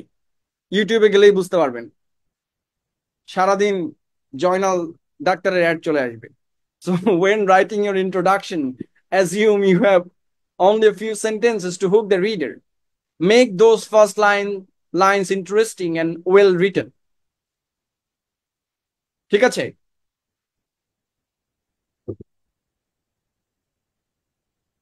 Sometimes your thesis alone may be enough to capture attention. বলছে যে কিছু সময় আপনার থিসিস দিয়ে কাজ চলে যেতে পারে, but often you will need a lead in. Lead মানে কি? যেটা আপনাকে টেনে অ্যাটেনশন গ্রাব করে, এটাকে লিড ইন বলে। ঠিক আছে, মানে একদম রাইটিং এর শুরুতে যেটা থাকে, ক্যাচেস দ্য রিডার্স অ্যাটেনশন। মানে গুড লিড ইন এর কাজটা কি? আপনারা অনেকেই এগুলো ফার্স্ট টাইম শুনছেন লাইফে, তো যদি শুনে থাকেন কোনো অসুবিধা নাই, বাট রিড ইট। ওকে? প্রত্যেকটা জিনিসের একটা শুরু থাকে, এবং আস্তে আস্তে আপনি এই জিনিসটা বুঝে যাবেন। Shows the subject and tone. Lets the reader know what the essay will be about and the mood, serious, funny, or etc. Leads into the thesis. Connects to your main argument. Setting up the essay's focus. I mean, আমার একটা ভাই আছে, নাম বড় ভাই আর কি পরিচিত, এখন ভাই বললে তো লোকজন আমার পিটাবে। মানে কাউরে ভাই পরিচয় দিলে এমন একটা কাহিনী হতে পারে। বাট তার লেখার আমি খুব বিগ ফ্যান, কারণ সে খুব সিরিয়াসলি তার গল্পটা শুরু করে, অ্যান্ড এন্ডিং যখন হয়, যেমন আমরা সোহাইল রহমানের কথা চিন্তা করি, তার লেখা অনেকে পড়েন।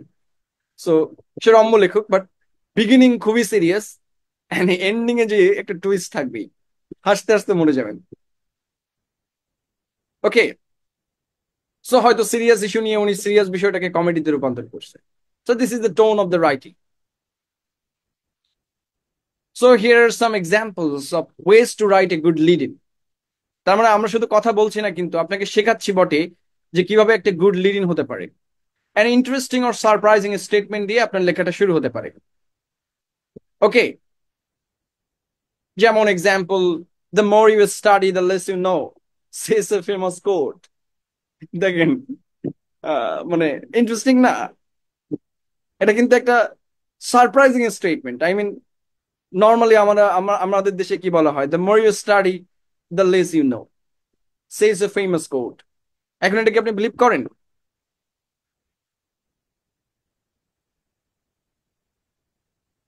Yes or no?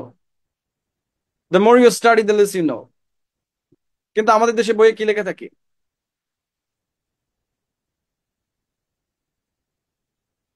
এখন তো বিলিভ করবেন, আমি এখানে যেহেতু লেখা আছে, আমার দেশে লেখা থাকে the more you study the more you know. ঠিক আছে? স্টাডি কোথায়? At Facebook. আগে লোকজন লিখে রাখতো যে ওয়ার্কস অ্যাট ফেসবুক, এখন অনেকে লেখে ওয়ার্কস অ্যাট স্টুডেন্ট। একটা মেয়ের আইডি দেখলাম, মেয়েটা দেখতে বেশ সুন্দর, কিন্তু আইডিতে ক্লিক দেওয়ার পর দেখলাম ওয়ার্কস অ্যাট বরিশাল ইউনিভার্সিটি। তারপর আমি বুঝলাম যে হইছে, পৃথিবী শেষ। ইয়া।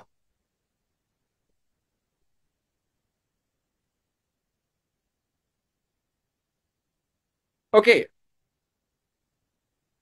এক্স্যাক্টলি। সো আপনার কাছে এটা quite surprising, right? Quite surprising না, মানে কথাটা কিন্তু কোয়াইট সারপ্রাইজিং। ফার্স্টে আপনি যখন পড়বেন, আপনার ব্রেনটাই আসলে চিন্তা করবে, ভাই এটা কেমনে হলো। বাট পরে আপনি বুঝতে পারবেন যে হ্যাঁ, এটা আসলে সত্য।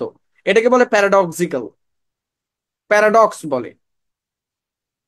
ওকে, একটু চিন্তা করা লাগে, বাট প্রথমে আপনার দেখে মনে হয় যে না, এটা তো হওয়ার কথা না। এটা যদি আমি কোথাও প্রচার করি, the more you study the less you know, যদি কোনো স্কুলের গায়ের দেয়ালে লেখা থাকে, তাহলে তো শেষ, জনগণ গালি দিয়ে শেষ করে দিবে। ঠিক আছে?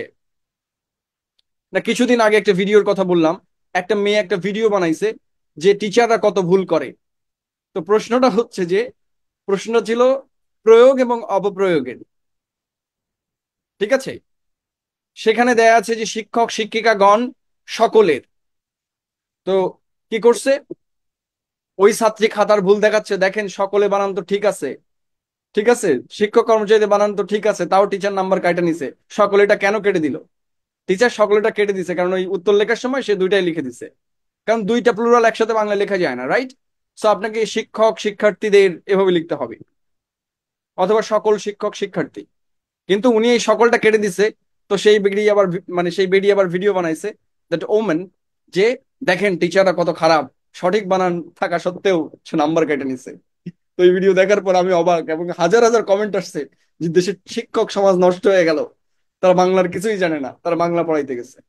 টিচার কিন্তু কারেক্টই ছিল, রাইট? দুইটা তো লেখা যাবে না। তো সে একটা কেটে দিয়ে নাম্বার কেটে নিছে। এখন ওই মেয়ে ঝালমুড়ির ভেতরে ওই ভিডিওটা পাইছে, মানে খাতাটা পাইছে। তারপরে দেখেন দেখেন কিভাবে আমরা বাংলায় কম নাম্বার পাই। এবং এটা নিচে হাজার হাজার কমেন্ট করছে, টিচাররা খারাপ, হ্যান ত্যান।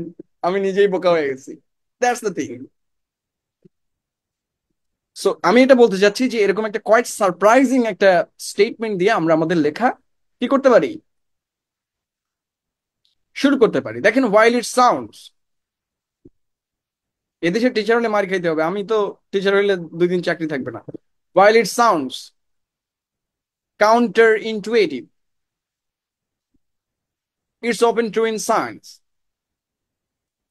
মাইন্ড না ভাই, কত অপমান সহ্য করতে হয় অনলাইনে পড়াইলে। একটা ভিডিও দিলে কত হাজার কমেন্ট আসে, তখন আমি নিজেই বোকা হয়ে যাই যে ভাই এতদিন কি পড়লাম। হুম, হুম। আর তারপরে আরো অনেক কাহিনী আছে। হুম।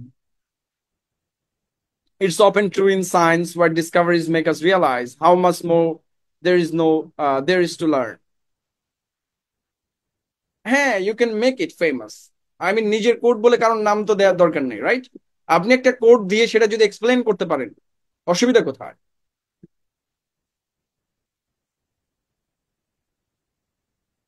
ঠিক আছে। It is often true in science where discoveries make us realize how much more there is to learn.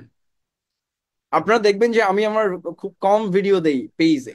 এটার কারণ হচ্ছে যে অনেকে না বুঝে আমার এমন সব গালিগালাজ করে যে আমি এটা দেখার পর 15-20 দিন আর পেজে যাই না, মানে ওদিকে ঢুকেই না। ঢুকলেই আমার মনে হয় যে তাহলে এত বছর পড়ালেখা করে আমার যদি গালি শুনতে হয় তাহলে কি করলাম? একটা লজিক তো থাকবে। এবং আরো একটা ব্যাপার হচ্ছে বাংলাদেশে অনলাইন প্রতিষ্ঠানগুলো একজন একজনের পেছনে লেগে থাকে। হ্যাঁ, হুটহাট করে রিপোর্ট দেখা যায় 5,000 6,000 রিপোর্ট আসছে কোনো কাহিনী ছাড়াই। সেম টাইমে কোর্স ছাড়লে এটা হয় আর কি, অনেকে কোর্স যখন ছাড়ে সেম কোর্স আপনি ছাড়লে আপনি শেষ, তারা আপনার রিপোর্ট করা শুরু করবে, that's it. So why do we sleep, ask a researcher. Though we all do it every night, scientists are still uncovering how important sleep is for our health. So we can begin an interesting or surprising statement. বলছে যে আমরা একজন গবেষক বলল যে why do we sleep? Though we all do it every night. প্রতিদিন যেহেতু আমরা ঘুমাই, scientists are still uncovering how important sleep is for our health. তো এখনো এটা গবেষণা চলছে যে আমরা কেন ঘুমাই, কেন ঘুমানো তো ইম্পর্টেন্ট। তো আমরা এমনিতেই ঘুমাই, আমাদের আর ইম্পর্টেন্ট জানার কি দরকার, তাই না?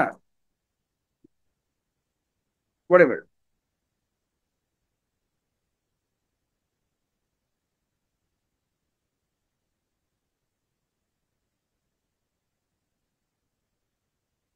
হ্যাঁ, আমি আইএলটিএস কোর্স কোর্স লঞ্চ করব, ততদিন অপেক্ষা করুন, ঠিক আছে? উইদিন 5 মান্থস আমরা ফুল ফ্লেজে আইএলটিএস কোর্স লঞ্চ করতে পারি, নাও পারি। সো আ শকিং স্ট্যাটিস্টিক, আমরা একটা শকিং স্ট্যাটিস্টিক দিয়ে শুরু করতে পারি, ঠিক আছে? শকিং মানে কি? হ্যাঁ, আমরা স্ট্যাটিস্টিক্স লিখি নাই কেন? কারণ এখানে এ বলছি তাই, হ্যাঁ। যদি এটা সাবজেক্টের নাম, ওখানে স্ট্যাটিস্টিক্স মানে এখানে শুধু পরিসংখ্যান বোঝানো হয়েছে, different meaning, okay? So 1 in 9 women will get breast cancer this year, according to a report from the Health Information Service. এই যে যেমন হচ্ছে এই শকিং স্ট্যাটিস্টিকের সবচেয়ে বড় উদাহরণ হচ্ছে বাংলাদেশের মিডিয়াগুলো। আপনি যদি এদেশের মিডিয়াতে যান, দেখবেন যে ভারত পাকিস্তানের যুদ্ধ হয়ে পাকিস্তান জিতে গেছে। প্রত্যেক দিন আপনি দেখবেন ইরান হামলা চালায় দিছে, আমেরিকা শেষ, হুতিরা সব কাঁপায়া দিল। মানে জাস্ট আপনি যদি পুরা জিনিসটা না পড়েন, যেমন আমি হচ্ছে আল জাজিরা দেখি প্রচুর, প্রতিদিন দেখি সিএনএন, বিবিসি, এগুলো মোটামুটি দেখি। সো এখানে এমন নিউজ করে মানে যুদ্ধে জয়লাভ করে গেছে, ওদিকে আমি দেখতেছি উল্টা। মানে ওখানে ডেরা, মানে খুব ভয়াবহ পরিস্থিতি। কিন্তু যেহেতু আমাদের দেশের মানুষ বিশ্বাস করে, সেদিন একজন বলতেছে যে ভারত পাকিস্তান যুদ্ধ হলে আমরা যে ভারত দখল করে নিব। আমার এক আপু পোস্ট করছে যে তারা এলাকার লোকজন এটা বিশ্বাস করে, তারা ইউটিউব থেকে এটা শিখছে। তো আমি বললাম যে ঠিক আছে, বিষয়টা মেনে নিলাম। এটা আমিও এলাকায় গেলে সেম জিনিস ফেস করি, কারণ আমি চায়ের দোকানে বা সবার সাথে আড্ডা আড্ডা মারি। মানে সব জায়গায় তো আমি জ্ঞান দিতে যাই না, তাই না? জ্ঞান নিতেও যাই। তো সেখানে এই যে শকিং স্ট্যাটিস্টিক, আপনি নিজেও শক খাওয়া যাবেন। তো আপনার কাছে এরকম শকিং স্ট্যাটিস্টিক যদি থাকে,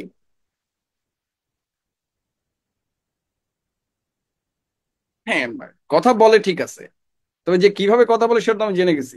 অনেক মানুষ কথা বললে সেটা তো বিপদ আছে ভাই।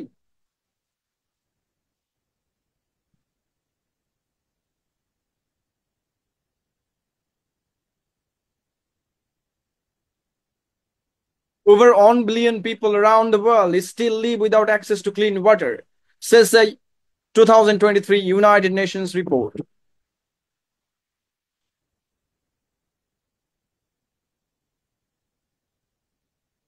না, এটাতে আমি এনজয় করি। আপনি যখন গ্রামে কথা বলবেন, আপনাকে you have to communicate with different layers of people, ওকে?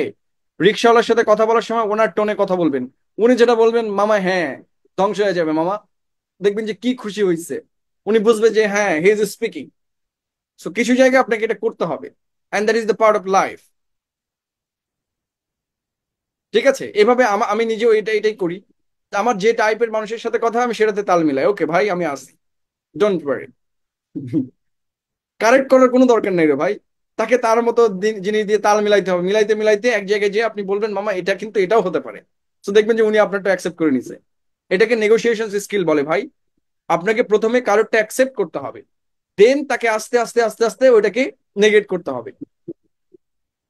আমি কি আপনাদের প্রথম দিনই বলছি নাকি যে ভাই এটা এরকম হবে এই সেই? আস্তে আস্তে দেখবেন আমি পুরো জিনিসটা চেঞ্জ করার চেষ্টা করতেছি, গল্প বলে, নানা জিনিস বলে, যাতে ব্রেন থেকে কিছুটা চেঞ্জ হয়। বাট আমি জানি এটা কিছুটা থেকেই যাবে, বাট কিছুটা আমি চেঞ্জ করতে পারবো, দ্যাটস ইট।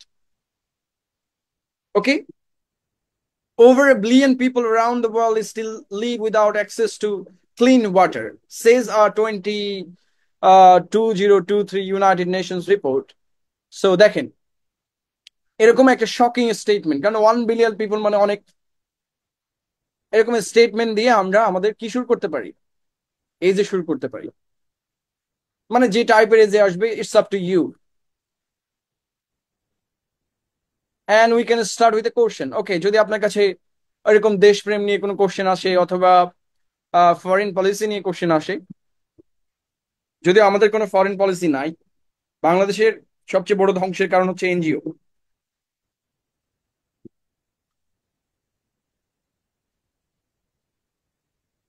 ঠিক আছে, নেভার বিলিভ ইন এনজিওস। তারা হচ্ছে নিউ ইম্পেরিয়ালিজমের সবচেয়ে বড় হাতিয়ার।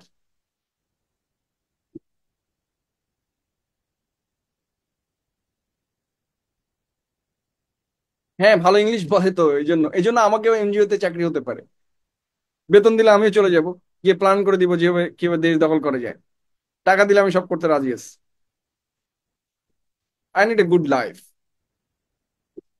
আপনারা হচ্ছে এথিক্স নিয়ে পড়ে থাকেন okay. What are the Americans doing to stay in touch with loved ones? The answer is texting.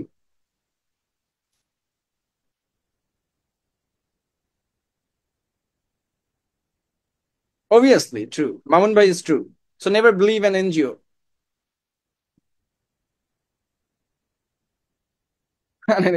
NGO government too. So দেখেন, why do so many people prefer watching televisions or shows over movie? One key reason is the rise of the binge watching, where viewers consume entire season in one setting. So দেখেন, এখানে আপনাকে একটা question এবং answer দুটাই দিয়ে দিতে হবে। What are the Americans doing to stay in touch with the loved one? সবচেয়ে গুরুত্বপূর্ণ, what are the Americans doing to stay in touch with the loved ones? আনসারটা খুবই গুরুত্বপূর্ণ না? The answer is texting. টেক্সটের মাধ্যমে। এই টেক্সট আছে বলেই আমাদের দেশে অনেক নওজোয়ান বেঁচে আছে। টেক্সট না দিলে আবার গলা শুকায় যায়, মারা যায়, আমি নিঃস্ব হয়ে যাব, এরকম অবস্থা সৃষ্টি হয়। So, have you ever wondered how much time we spend on our phones each day? Studies show that average person spends nearly 5 hours on their phone every day, much of it on social media. So দেখেন, আপনাকে social media দিয়ে question করছে, so you can start with another question. তাহলে আমরা একটা প্রশ্ন দিয়ে, খুব ইন্টারেস্টিং প্রশ্ন, এটাকে রেটোরিক্যাল প্রশ্ন বলে। রেটোরিক্যাল প্রশ্ন কিরকম? এমন কোনো মা নেই, এমন কোনো মা কি আছে যে তার সন্তানকে ভালোবাসে না? এই প্রশ্নের ভেতরে কি উত্তর নাই? রুমি কি বলছিল? যে প্রশ্নের ভেতরে উত্তর খোঁজো, রাইট? সো এই প্রশ্নের ভেতরে উত্তর খোঁজাটা হচ্ছে রেটোরিক্যাল কোশ্চেন, মানে যে প্রশ্নের ভেতরে আনসার থাকে। সো আপনি একটা এজে একটা রেটোরিক্যাল কোশ্চেন দিয়ে শুরু করতে পারেন, যে কোশ্চেনের আনসার আপনার কাছে আছে এবং অলরেডি আমরা সবাই জানি, এবং আনসারটা আপনাকে দিয়ে দিতে হবে সাথে সাথে। Have you ever wondered how much time you spend on your phones every is day or every day? Studies show that the average person spends nearly 5 hours on their phone every day, much of it on social media.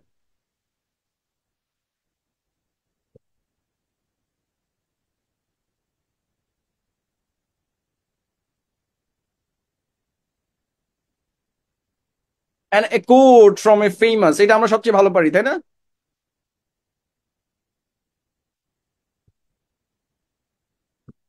আমাদের দেশের quotation master সবাই, প্রচুর quotation মুখস্থ।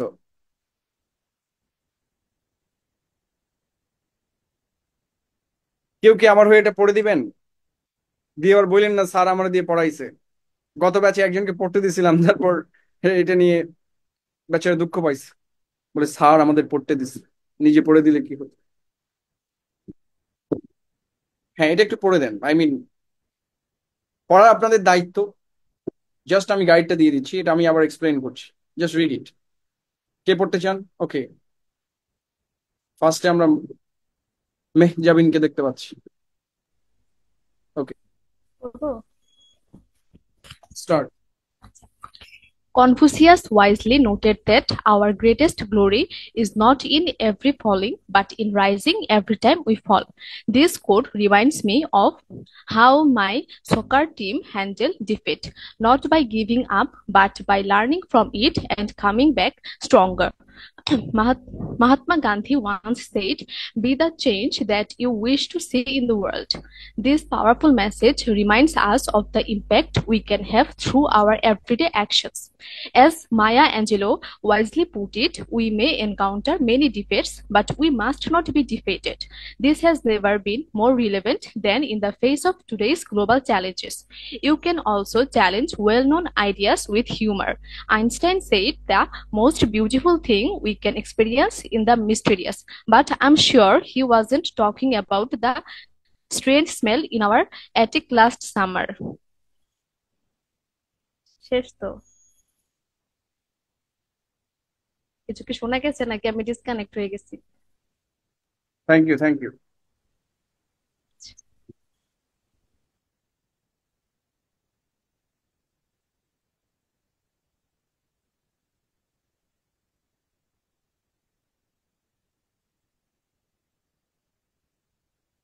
ওকে,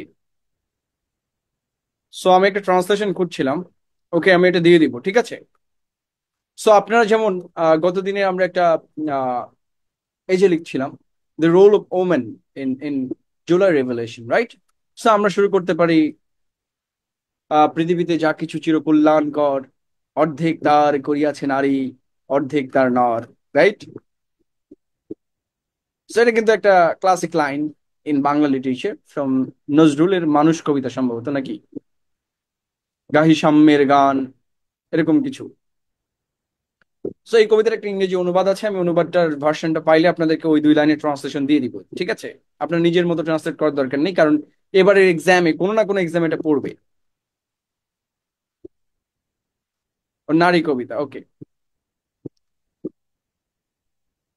so কোনো না কোনো এক্সামে এটা আসবে। সো আমরা একটু সার্চ করে দেখতে পারি,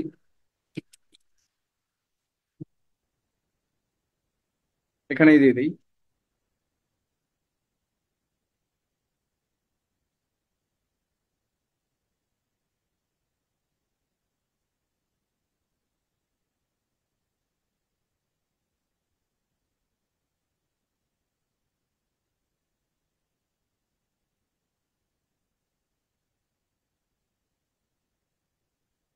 ওকে, সো কোটেশনটা আমরা দিয়ে দিলাম। সো আপনাদের মাঝে মাঝে বাংলা সাহিত্যেরও ইংরেজি আসলে কবিতা পড়া উচিত, মানে বাংলা সাহিত্যের অনুবাদ আপনার যদি মনে হয় যে না আহ, এটা আপনার কাজে দিবে, তাহলে কিন্তু অনুবাদগুলো দেখে রাখতে হবে। না হলে পরীক্ষার সময় তো আর নিজে অনুবাদ করতে পারবেন না, কারণ কবিতার অনুবাদ কিন্তু সাধারণ ল্যাঙ্গুয়েজ দিয়ে সম্ভব না। এটা যত ভালো টিচারই হোক না কেন, মানে আপনি সাহিত্যের হলে আপনি নিজে অনুবাদ করতে পারবেন, সাহিত্যের লোক হলে।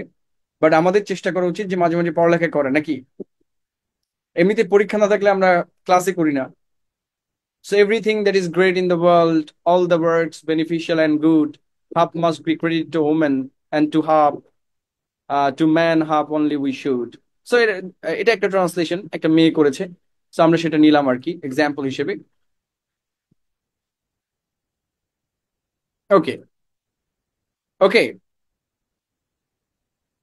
সো আপনারা নজরুলকে কোট করতে পারেন। এখন আমরা যেভাবে কোটেশন দেই ইংরেজিতে কিন্তু কোটেশন সেম না, গতদিন আমি বলে দিয়েছিলাম না? এটা কিন্তু এইভাবে কোট করে যাবে না। কিভাবে কোট করতে হবে? এই যে, যদি আপনি 4 লাইন লেখেন, তাহলে যেখানে যে লাইনটা শেষ হচ্ছে সেখানে যে এরকম হবে। ওকে,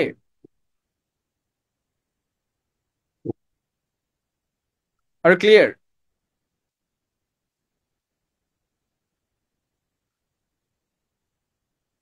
এরকম হবে। ইংরেজি একটা মানে তাদের রাইটিং স্টাইলটা fantastic. Everything that is great in the world, all the works beneficial and good, half must be credited to woman, and to man half only we should. হ্যাঁ, নানাভাবে হতে পারে, এখানে কয়েকটা ট্রান্সলেশন আমরা পেয়েছি। Well done. বোঝাতে পেরেছি? তাহলে আমরা কি করতে পারি, a quote from a famous person or expert, আমরা একটা কোটেশন দিয়ে শুরু করতে পারি। সো কিভাবে কোটেশন আমরা অ্যাসেম্বল করব সেটা নিয়ে আমরা পরে ক্লাস করব, বাট আমরা কি করতে পারি, আমাদের বিগিনিংটা একটা কোটেশন দিয়ে হতে পারে। অ্যাজ মায়া অ্যাঞ্জেলো, এটা কিন্তু পৃথিবীর শ্রেষ্ঠ মহিলা কবি আর কি, তো যদিও তারা মহিলা শব্দ ব্যবহার করলে কষ্ট পায়। সো পৃথিবীর শ্রেষ্ঠ কবিদের একজন Maya Angelou. We may encounter many defeats but we must not be defeated. ঠিক আছে, কথা একই সবার নাকি? So you can also challenge well-known ideas with humor.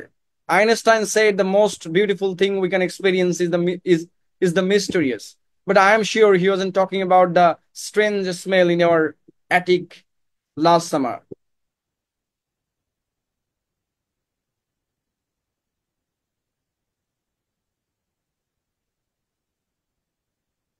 ঠিক আছে। সো মানে আমাদের যে জামা কাপড় থাকে সেটাতে যে গরমে দুর্গন্ধ হয়, এটার কথা সে নিশ্চিত বলে নাই। যা কিছু আমরা প্রথমবার দেখি বা হঠাৎ করে আবিষ্কার করি, এক্সপিরিয়েন্স করি, এটাই সবচেয়ে অদ্ভুত এবং মজাদার। তো বলছে তাহলে এটাও তো মজাদার হওয়ার কথা ছিল, এই দুর্গন্ধটা। ওকে, so I'm sure he wasn't talking about the strange smell in our attic last summer. So এটা হিউমারাস ওয়ে দিয়ে আমরা শুরু করতে পারি। ওকে, সুন্দর না এগুলা? সো আপনি জাস্ট এই যে টেমপ্লেট গুলা, এই টেমপ্লেট গুলো আপনি ফলো করবেন। ওকে, সো আমরা এই শর্ট রেলিভেন্ট স্টোরি আর জোক, স্ট্রং ইমোশনাল ডেসক্রিপশন, এখন ব্যাপার হচ্ছে যে এগুলা মাস্টারিং এর ব্যাপার। আমি আপনাকে পড়ালাম, আপনি জানলেন, এবং শুধু পরীক্ষার হলে যে অ্যাপ্লাই করলেন এই চিন্তা করলে কোনো লাভ হবে না। আপনাকে নিয়মিত বই পত্রিকা এগুলো পড়তে হবে। আপনি যখন ছাত্র জীবনে আছেন আপনার একমাত্র কাজ হচ্ছে বই পড়া, পড়ানো, হ্যাঁ মজা টজা করা, খেলাধুলা করা, অনেক কিছুই। বাট মেইন কাজটা হচ্ছে যে স্টিক টু থাকা। শুধু বিসিএস এর বই পড়লে হবে না, আপনি এমন একজন ক্যাডারকে দেখান যারা খুব ফেমাস, তারা এক্সট্রা কারিকুলার অ্যাক্টিভিটিসে খুবই ভালো ছিল। হ্যাঁ, তাদের নানা সমালোচনা থাকতে পারে, বাট বাংলাদেশের সবচেয়ে বেশি বই সুশান্ত পলের আছে। যতগুলো ক্যাডার আছে তাদের মধ্যে তার কিন্তু যথেষ্ট এনাফ কালেকশন আছে। মানুষের যথেষ্ট পড়ালেখা করেছে, সে পরে কি করছে আফটার সেগুলো আমাদের পরের বিষয় না। বাট যারা সাকসেসফুল হচ্ছে তাদের লাইফটা আপনি দেখবেন, হুট করে তারা কেউ বিরাট কিছু হয়ে যায়নি। ওই আপনি দেখেন যে বইয়ের কি আলোয় আলোকিত হয়ে পাশ করছে এরকম আমরা দেখি, বাট তার যে হোল স্টুডেন্ট লাইফ সেটা সম্পর্কে আপনাদের খোঁজ আছে? সে স্কুলে কি করছে, সে কলেজে কি করছে, এটা নিয়ে আপনাদের আইডিয়া আছে? নাই। আপনারা শুধু দেখেন সে ইউনিভার্সিটিতে পড়ছে, পাশ করে বাইরেছে, বাড়ানোর পরে বিসিএস ক্যাডার হয়ে গেছে দুদিন পরেই। বাট সে হোল লাইফে যে ক্রমান্বয়ে তার যে জার্নিটাতে সে ডেভেলপমেন্টটা করেছে, এটা কিন্তু আপনারা কেউ ফোকাস করেন না। সবাই তার এজ থেকে ফোকাস করে। আপনার জ্ঞান কিন্তু এজ দ্বারা ডিটারমিন হয় না। আপনি একই ক্লাসে বসতে পারেন, বাট আপনার একটা ফ্রেন্ড সে আপনার চেয়ে 500 গুণ আগে আছে অন্য কোনো দিক দিয়ে, আপনি আপনার বয়সের কারণে তার সমান হতে পারবেন না। কারণ ও যেখান থেকে বিগিন করছে, শুরু করছে, আপনি সেখান থেকে শুরু করেন নাই। সো ও ছোটবেলায় যেখান থেকে শুরু করছে আপনাকে ওখান থেকে শুরু করতে হবে। সো কারোর সাথে লাইফ কম্পেয়ার করা যাবে না। এই জন্য অমুক এই করছে, অমুক এই বই পড়ছে, ওই বই পড়ার মতো সময় আপনার হয়েছে কিনা এটা খুব গুরুত্বপূর্ণ। আর ক্লিয়ার? নাহলে সেম ক্লাসে সবাই সলিমুল্লাহ খান হইতো।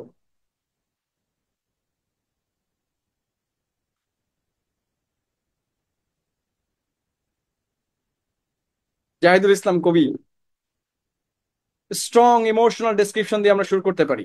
ঠিক আছে, পার্সোনাল এক্সপিরিয়েন্স দিয়ে শুরু করতে পারি এখানে।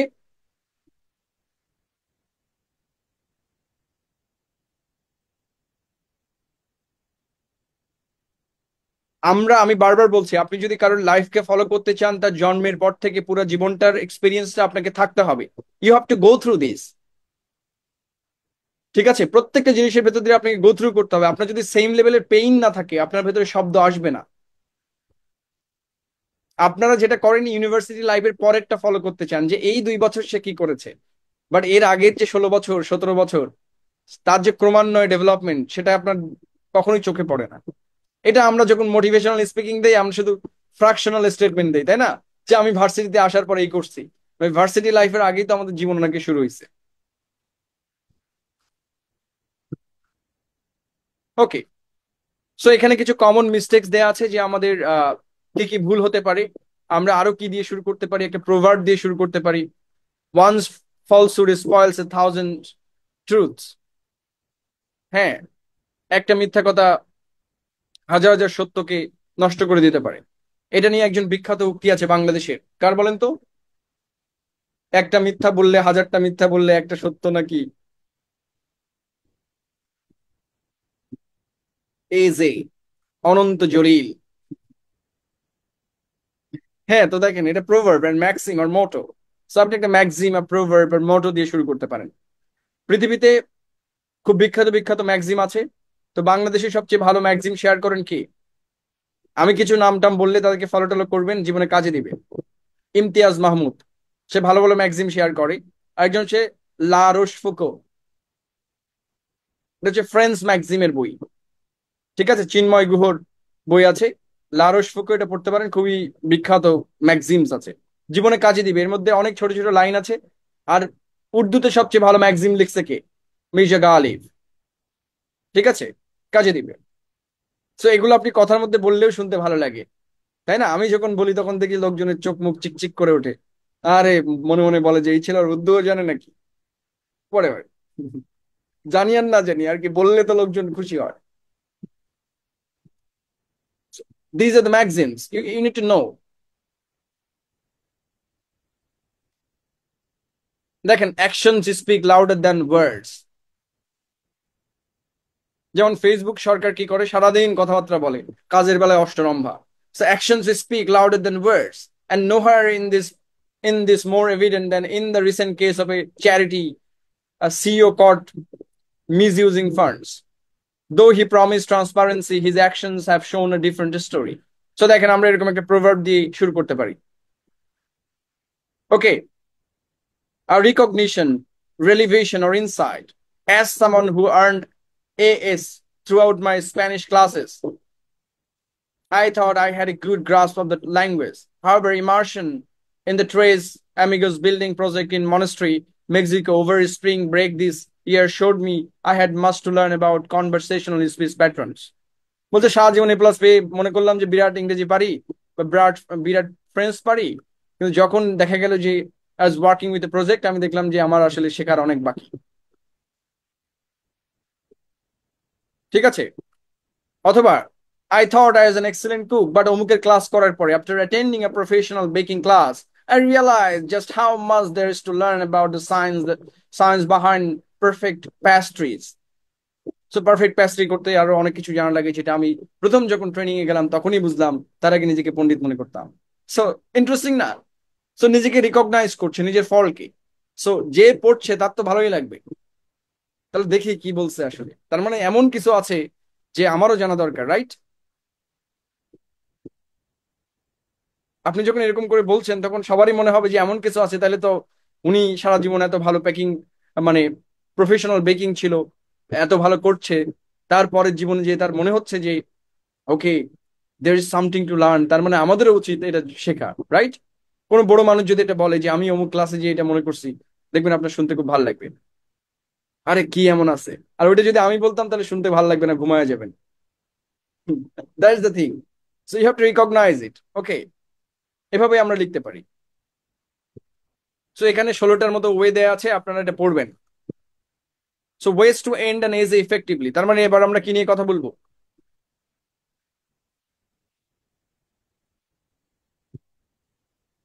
কনক্লুশন নিয়ে। Some people feel that writing an essay is like a romantic fling. Starting can be easy, but finishing it with the right emphasis and grace can be difficult. So বলা হচ্ছে যে okay, writing an essay is like a romantic feeling. এটা প্রেমের মতো। এজে লেখা কিসের মতো? প্রেমের মতো। শুরুতে বিরাট প্রেম, বাট শেষ করা এত সহজ নয়, right? So But finishing it with the right emphasis and grace can be difficult. কয়জন বিয়ে করতে পারছে প্রেম করে? এখন তো খুবই রেয়ার কেস। মানে এটা শেষ করা কিন্তু খুব ডিফিকাল্ট। মেয়ে পড়ানো ইজি আর কি, অনেকে বলে আর কি। আমি কিন্তু এজের জন্য বলছি, অনেকে বলবে স্যার আমাদের এসব শেখায়। এগুলো জীবনে জানার প্রয়োজন আছে। এগুলো basic কোর্শন of life, foundational কোর্শন। So finishing it with the right emphasis and grace can be difficult. If you find yourself struggling to find a strong ending, here are some ideas to help you craft a meaningful conclusion. So কিভাবে একটা conclusion লিখবেন সেটার idea এখানে দেয়া হলো। কোথায় দেয়া হলো? এই শীটে। কি কি থাকতে পারে? Summary of thesis and the essay's major points. তাহলে আমি বারবার বলেছিলাম যে আমরা যখন পথের পাঁচালীর শেষ অপরিচিত অংশের গল্পটা দেখেছিলাম, সেখানে কিন্তু বারবার এই জিনিসটা এমফাসাইজ করা হয়েছে, the beginning of Apu and the ending of Kajal. So the ending of Apu is through Kajal. তার মানে কাজলের অধ্যায়টা যেখানে শেষ হচ্ছে, শুরু হচ্ছে, সেখানে অপু আবার ফিরে আসছে ওই কাজলের ভেতরে। তার মানে আমরা একটা রিস্টেটমেন্ট করছি of the beginning of the introduction, right? এবং এর সাথে মেজর পয়েন্ট গুলো আছে কোনগুলা? ওই যে বনের ভেতরে ছেলেটা চলে যাচ্ছে, সেটাকে আমরা আবারও রেফার করছি।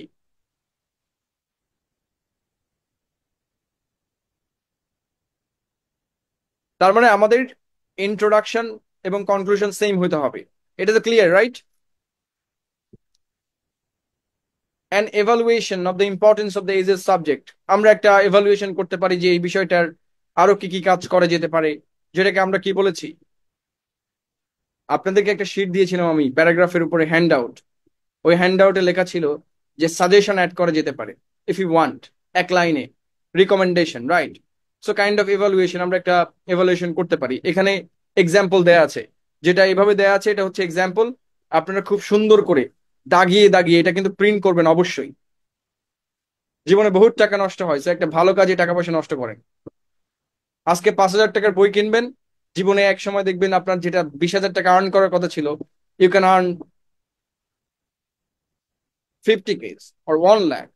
কারণ হচ্ছে আপনার যদি এক্সপার্টাইজ বাড়ে, আপনার ইনকাম আস্তে আস্তে বাড়তে শুরু করবে। ওকে, প্রমাণ লাগবে?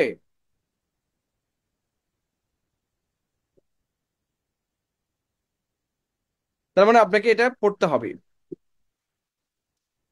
So a recommendation or call to action, a statement of the essay's broader implication. প্রমাণ আমি নিজেই। ভাই আমি যেটা পড়াচ্ছি এটা হচ্ছে প্রফেসররা পড়ায়, I mean in university senior টিচাররা পড়ায়। তা আমি তো মাত্র কি গ্রাজুয়েশন কমপ্লিট করছি। আর started teaching writing at the first year. মানে এই কোর্স আমি ফার্স্ট ইয়ার থেকে পড়াচ্ছি, অলমোস্ট 5 ইয়ার্স হয়ে যাচ্ছে। নানা জায়গায় আর কি, অনলাইনে হতে 3 বছর পড়াচ্ছি। বাট হোয়াট এভার, এটা কারণ হচ্ছে রিডিং আর কি। আমি সেটাই বোঝাতে চাচ্ছি যে you can earn it. So আপনাকে সবসময় শিখতে হবে এই জিনিসটা প্রিন্ট করে বারবার। ইয়া, চুয়েটেও এগুলো পড়ায়, পৃথিবীর সবখানেই পড়ায়, কারণ এটা সবার জন্য পারফেক্ট। সো কিভাবে এন্ডিং করবেন সেখানে এখানে 15টা উপায় দেওয়া আছে, আপনাদের কাজকে এটা রিডিং পড়ে ফেলা। ওকে, আর আমি একটা অ্যাসাইনমেন্ট দিব। অ্যাসাইনমেন্টের ওখানেই লেখা থাকবে ইনস্ট্রাকশন গুলো কি কি। ক্লাসে এটা এক্সপ্লেন করলাম না, অ্যাসাইনমেন্টে থাকবে একটা এজে আপনাকে আইডিয়া জেনারেশন করতে হবে, আইডিয়া জেনারেশনটা দেখাতে হবে, মানে লিখে দেখাতে হবে যে আপনি কিভাবে আইডিয়াটা জেনারেট করেছেন, এবং একটা এজে লিখতে হবে। তার কনক্লুশন ক্লিয়ার হতে হবে এবং তার ইন্ট্রোডাকশন ক্লিয়ার হতে হবে। ছোট এজে দিব, হয়তো 300 শব্দের ভেতরে, কারণ 500 দিলে আপনারা বা 1,000 দিলে তো আর লিখবেন না। সো আগামী ক্লাসের আগে, আগামী ক্লাসে জমা দিতে হবে না, এটার অ্যাসাইনমেন্টের ডেট থাকবে রবিবার। সো আমরা স্লোলি যাব, হ্যাঁ, অ্যাসাইনমেন্টটা স্লোলি করব, যেহেতু ক্লাস ক্যান্সেল করা যাবে না, আমরা টানা ক্লাস করে যাব। অ্যাসাইনমেন্ট গুলো একটু স্লোলি যাবে, অ্যাসাইনমেন্টের উপর আলাদা আলাদা করে। কেন সানডে মানে কি? সানডে আমাদের ক্লাস আছে না। তো আমি যদি শনিবার লাস্ট ডেট দেই, আপনারা তো লিখে কমপ্লিট করতে পারবেন না। কোন সানডে মানে কি? এই সানডে, আজকে Friday. So common mistakes to avoid in conclusions. বলে কোন সানডে নাকি? পরীক্ষার হলে ভাই বিসিএস এ যখন প্রশ্ন দেয়, তখন বিসিএস এ কি 2 দিন সময় দেয় নাকি? তখন তো থেকে 2 ঘন্টা আনসার লিখতে পারবা। এখন কেন অ্যাসাইনমেন্ট দিলে কি অসুবিধা? এখন কিন্তু আর লিখতে পারবে না। মানে টাইম আমি যতই বাড়াই না কেন, সবাই কি করবে জানেন? লাস্ট টাইমে যে লিখবে। এটা আমি হলেও তাই করতাম। ওকে, তাহলে এখানে রুলস দেয়া আছে কিভাবে ইন্ট্রোডাকশন লিখতে হবে, কিভাবে কনক্লুশন লিখতে হবে। কনক্লুশন নিয়ে আমি বারবার বলছি না, কারণ হচ্ছে কনক্লুশনের সবচেয়ে মেজর ব্যাপারটা হচ্ছে যে প্যারাগ্রাফে যেটা, এই যেতেও সেম। কনক্লুশন নিয়ে আগেও কথা বলেছি, এটা হচ্ছে রিস্টেটমেন্ট অফ দ্য ইন্ট্রোডাকশন। সো আপনি যদি ইন্ট্রোডাকশন একবার লিখতে পারেন, কনক্লুশন আপনার কাছে কোনো ব্যাপারই না। তবুও মনে রাখতে হবে যে কনক্লুশন কিন্তু ছোট হওয়া যাবে না। ইন্ট্রো যেমন হবে কনক্লুশন সেম হতে হবে, আদারওয়াইজ প্রেম কি ব্যর্থ। মানে অক্সফোর্ডের ভাষা অনুযায়ী এজে রাইটিং হচ্ছে is like a love feeling, is like relationship. So আপনি যদি বিগিন করেন আপনাকে এন্ড করতে হবে, এন্ড না করলে এজেটা কিন্তু হবে না, ফুল ফ্লেজ এজে হচ্ছে না। সো মনে রাখতে হবে যে স্ট্র্যাটেজি মেনটেন করে এজেটা লিখতে হবে, আদারওয়াইজ যেটা হবে আপনি 4-5টা পয়েন্ট লিখে কনক্লুশন লেখার আর সময় পাইলেন না, শেষে দিয়ে চলে আসলেন। এরকম করা যাবে না। ছোট করে লেখেন, অসুবিধা নেই। অনেকে 1000 শব্দ লিখতে দিলে মনে করেন 5000 শব্দ লিখে দিয়ে আসে, দুনিয়ায় যা যা আছে। এরকম করা যাবে না, জাস্ট যেটা বলছে ওই পর্যন্ত লিখবেন, সুন্দর করে লিখবেন। ক্লাসিক হইতে হবে ব্যাপারটা। ওকে, পরিমাণে বেশি হইলে ইম্পর্টেন্ট না। হ্যাঁ, অনেকে কি করে 2000 টাকা দিয়ে 7টা শার্ট কেনে, বাট কি হয় একবারে ধোয়া দিলে শার্টের কালার সব শেষ।